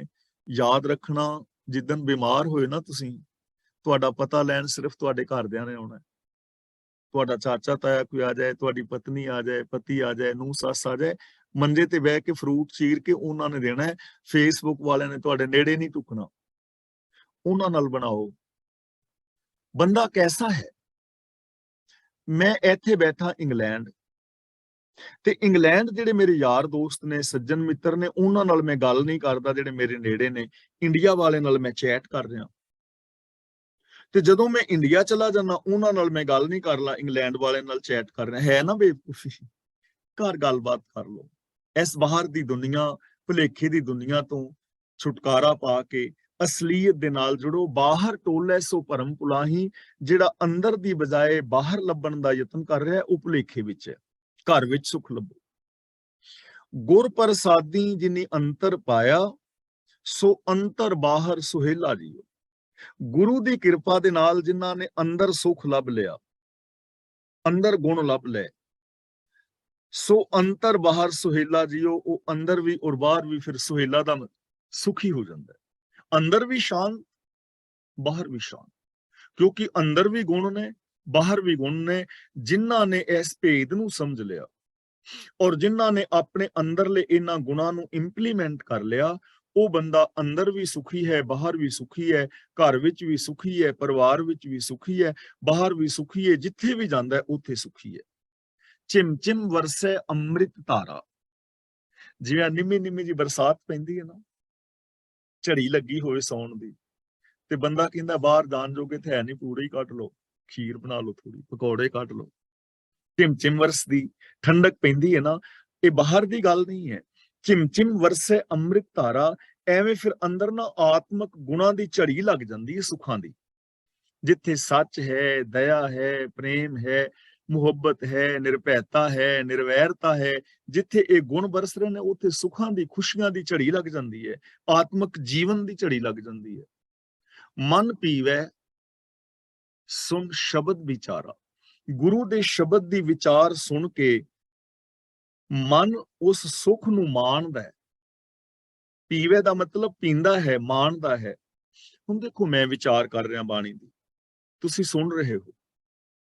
ਜੇ ਮੈਂ ਇੰਪਲੀਮੈਂਟ ਕਰਾਂਗਾ ਇਹਨਾਂ ਗੁਣਾਂ ਨੂੰ, ਤਾਂ ਮੈਂ ਉਸ ਰਸ ਨੂੰ ਮਾਣ ਲਵਾਂਗਾ। ਜਿਹੜਾ ਤੁਹਾਡੇ ਵਿੱਚੋਂ ਗੁਰੂ ਦੇ ਇਹ ਬਚਨ ਸੁਣ ਕੇ ਇੰਪਲੀਮੈਂਟ ਕਰੇਗਾ, ਉਹ ਇਹਨਾਂ ਸੁੱਖਾਂ ਨੂੰ ਮਾਣ ਲਏਗਾ। ਤਾਂ ਜਿਹੜਾ ਮਨ ਹੈ, ਗੁਰੂ ਸ਼ਬਦ ਦੀ ਵਿਚਾਰ ਨੂੰ ਸੁਣ ਕੇ ਇੰਪਲੀਮੈਂਟ ਕਰਦਾ, ਉਹਨਾਂ ਸੁੱਖਾਂ ਨੂੰ ਮਾਣਦਾ ਹੈ। ਆਨੰਦ ਬਿਨੋਦ ਕਰੇ ਦਿਨ ਰਾਤੀ, ਸਦਾ ਸਦਾ ਹਰ ਕੇਲਾ ਜੀਓ। ਕੇਲਾ ਦਾ ਮਤਲਬ ਤਮਾਸ਼ੇ, ਆਨੰਦ। ਆਨੰਦ ਬਿਨੋਦ ਦਾ ਮਤਲਬ ਆਤਮਕ ਸੁਖ। ਐਸਾ ਜੋ ਮਨੁੱਖ ਹੈ, ਐਸੀ ਅਵਸਥਾ ਦੇ ਅੰਦਰ ਹਰ ਵੇਲੇ ਫਿਰ ਆਤਮਕ ਆਨੰਦ ਮਾਣਦਾ ਹੈ ਔਰ ਪ੍ਰਭੂ ਦੇ ਮਿਲਾਪ ਦਾ ਸੁਖ ਲੈਂਦਾ ਹੈ। ਜਨਮ ਜਨਮ ਕਾ ਵਿਛੜਿਆ ਮਿਲਿਆ। ਜਦੋਂ ਗੁਰੂ ਦੇ ਦੱਸੇ ਰਾਹਾਂ ਤੇ ਚੱਲ ਕੇ ਬੰਦਾ ਸ਼ੁਭ ਗੁਣਾਂ ਦੇ ਨਾਲ ਜੁੜਦਾ ਹੈ ਨਾ, ਜਨਮਾਂ ਜਨਮਾਂਤਰਾਂ ਦਾ ਵਿਛੜਿਆ ਹੋਇਆ ਜੀਵ ਪ੍ਰਭੂ ਦੇ ਨਾਲ ਮਿਲ ਜਾਂਦਾ ਹੈ। ਯਾਨੀ ਅਸੀਂ ਵਿਛੜੇ ਸਾਂ, ਮਿਲ ਗਏ। ਤੇ ਵਿਛੜਿਆ ਕੌਣ ਸੀ? ਸਾਡੀ ਸੁਰਤ, ਸਾਡੀ ਸੋਚ। ਤੇ ਵਿਛੜੀ ਕਾਹਦੇ ਤੋਂ ਸੀ? ਗੁਣਾਂ ਤੋਂ, ਸੱਚ ਤੋਂ, ਦਇਆ ਤੋਂ, ਪ੍ਰੇਮ ਤੋਂ, ਇਨਸਾਨੀਅਤ ਤੋਂ। ਤੇ ਜਦੋਂ ਇਹਨਾਂ ਗੁਣਾਂ ਦੇ ਧਾਰਨੀ ਹੋਏ ਤਾਂ ਸਾਡਾ ਮਿਲਾਪ ਹੋ ਗਿਆ। ਸਾਧ ਕਿਰਪਾ ਤੇ ਸੂਕਾ ਹਰਿਆ। ਸੁੱਕਾ ਦਾ ਮਤਲਬ ਸੁੱਕਾ ਹੋਇਆ, ਸਾਧ ਦਾ ਮਤਲਬ ਗੁਰੂ। ਗੁਰੂ ਦੀ ਕਿਰਪਾ ਦੇ ਨਾਲ ਸੁੱਕਾ ਹੋਇਆ ਮਨ ਹਰਾ ਭਰਾ ਹੋ ਗਿਆ। ਜਿਵੇਂ ਗਮਲਿਆਂ ਨੂੰ ਪਾਣੀ ਪਾਈਏ ਤੇ ਫਿਰ ਟਹਿਕ ਉੱਠਦੇ ਨੇ। ਮਨ ਸੁੱਕਾ ਪਿਆ ਸੀ, ਅੰਦਰ ਨਫ਼ਰਤ ਸੀ, ਅੰਦਰ ਨੈਗੇਟਿਵਿਟੀ ਸੀ, ਓਵਰ ਥਿੰਕਿੰਗ ਦਾ ਸ਼ਿਕਾਰ ਸੀ, ਡਿਪਰੈਸ਼ਨ ਦਾ ਸ਼ਿਕਾਰ ਹੋਇਆ ਪਿਆ ਸੀ। ਪਰ ਜਦੋਂ ਗੁਰੂ ਨੇ ਅਸਲੀਅਤ ਦੱਸੀ, ਗੁਰੂ ਨੇ ਜੀਵਨ ਦਾ ਸਹੀ ਰਾਹ ਦਿੱਤਾ, ਮਨ ਖਿੜ ਪਿਆ, ਅੰਦਰ ਬਸੰਤ ਬਹਾਰ ਬਣ ਗਈ ਗੁਣਾਂ ਦੀ। ਸੁਮੱਤ ਪਾਏ ਨਾਮ ਧਿਆਏ ਗੁਰਮੁਖ ਹੋਏ ਮੇਲਾ ਜੀਓ। ਸੁਮੱਤ ਦਾ ਮਤਲਬ ਚੰਗੀ ਅਕਲ, ਗੁਰਮੁਖ ਦਾ ਮਤਲਬ ਗੁਰੂ ਦੀ ਸ਼ਰਨੀ ਪੈ ਕੇ। ਗੁਰੂ ਪਾਸੋਂ ਜਦੋਂ ਮਨੁੱਖ ਸ੍ਰੇਸ਼ਟ ਮੱਤ ਲੈਂਦਾ ਹੈ, ਸੁਮੱਤ ਪਾਏ, ਚੰਗੀ ਮੱਤ ਲੈਂਦਾ ਹੈ। ਚੰਗੀ ਮੱਤ ਦੀ ਨਿਸ਼ਾਨੀ ਇਹ ਹੈ ਨਾਮ ਧਿਆਏ, ਫਿਰ ਉਹ ਪ੍ਰਭੂ ਦੀ ਸਿਫਤ ਸਲਾਹ ਕਰਦਾ ਹੈ, ਗੁਣਾਂ ਨੂੰ ਇੰਪਲੀਮੈਂਟ ਕਰਦਾ ਹੈ। ਗੁਰਮੁਖ ਹੋਏ ਮੇਲਾ ਜੀਓ, ਤੇ ਗੁਰੂ ਦੇ ਰਾਹੀਂ ਪ੍ਰਭੂ ਦੇ ਨਾਲ ਮਿਲਾਪ ਹੋ ਜਾਂਦਾ ਹੈ। ਜਲ ਤਰੰਗ ਜਿਉਂ ਜਲਹਿ ਸਮਾਇਆ, ਤਰੰਗ ਦਾ ਮਤਲਬ ਲਹਿਰ, ਜਿਵੇਂ ਪਾਣੀ ਦੀ ਲਹਿਰ ਪਾਣੀ ਵਿੱਚ ਸਮਾ ਜਾਂਦੀ ਹੈ। ਸਮੁੰਦਰ ਸ਼ਾਂਤ ਖੜਾ ਹੈ, ਬਿਲਕੁਲ ਸ਼ਾਂਤ, ਪਰ ਹਵਾ ਚੱਲੀ ਤੇ ਲਹਿਰਾਂ ਪੈਦਾ ਹੋ ਗਈਆਂ, ਤੇ ਸਾਨੂੰ ਲਹਿਰਾਂ ਵੱਖਰੀਆਂ ਦਿਸਦੀਆਂ ਨੇ। ਹਵਾ ਬੰਦ ਹੋਈ ਤੇ ਲਹਿਰਾਂ ਕਿੱਥੇ ਗਈਆਂ? ਪਾਣੀ ਵਿੱਚ ਹੀ ਸਮਾ ਗਈਆਂ। ਪਾਣੀ ਦੀਆਂ ਲਹਿਰਾਂ ਸੀ, ਪਾਣੀ ਵਿੱਚ ਸਮਾ ਗਈਆਂ। ਜਿਵੇਂ ਪਾਣੀ ਦੀ ਲਹਿਰ ਪਾਣੀ ਵਿੱਚ ਸਮਾ ਜਾਂਦੀ ਹੈ, ਤਿਉਂ ਜੋਤੀ ਸੰਗ ਜੋਤ ਮਿਲਾਇਆ, ਐਵੇਂ ਗੁਰੂ ਦੇ ਦੱਸੇ ਰਾਹ ਤੇ ਚੱਲ ਕੇ ਬੰਦੇ ਦੀ ਜੋਤ ਰੱਬ ਵਿੱਚ ਮਿਲ ਜਾਂਦੀ ਹੈ। ਤੇ ਜੋਤ ਦਾ ਮਤਲਬ ਕੋਈ ਆਤਮਾ ਨਿਕਲ ਕੇ ਰੱਬ ਵਿੱਚ ਨਹੀਂ ਵੜਦੀ। ਜੋਤ ਦਾ ਮਤਲਬ ਸੋਚ, ਬੰਦੇ ਦੀ ਸੋਚ ਰੱਬ ਵਿੱਚ ਮਿਲ ਗਈ, ਬੰਦਾ ਰੱਬ ਵਰਗਾ ਹੋ ਗਿਆ। ਕਹੋ ਨਾਨਕ ਭ੍ਰਮ ਕੱਟੇ ਕਿਵਾੜਾ, ਬਹੁੜ ਨਾ ਹੋਈਏ ਜੌਲਾ ਜੀਓ। ਜੌਲਾ ਦਾ ਮਤਲਬ ਭੱਜ ਦੌੜ ਕਰਨਾ, ਭਟਕਣਾ।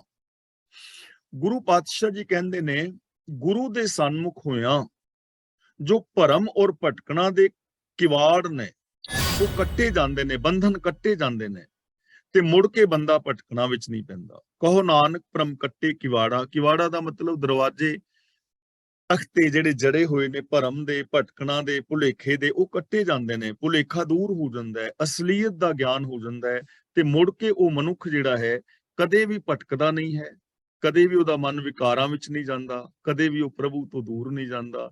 ਉਹ ਖੁਸ਼ੀਆਂ, ਖੇੜਿਆਂ, ਆਨੰਦ, ਮੰਗਲ, ਪ੍ਰਸੰਨਤਾ ਦਾ ਘਰ ਬਣ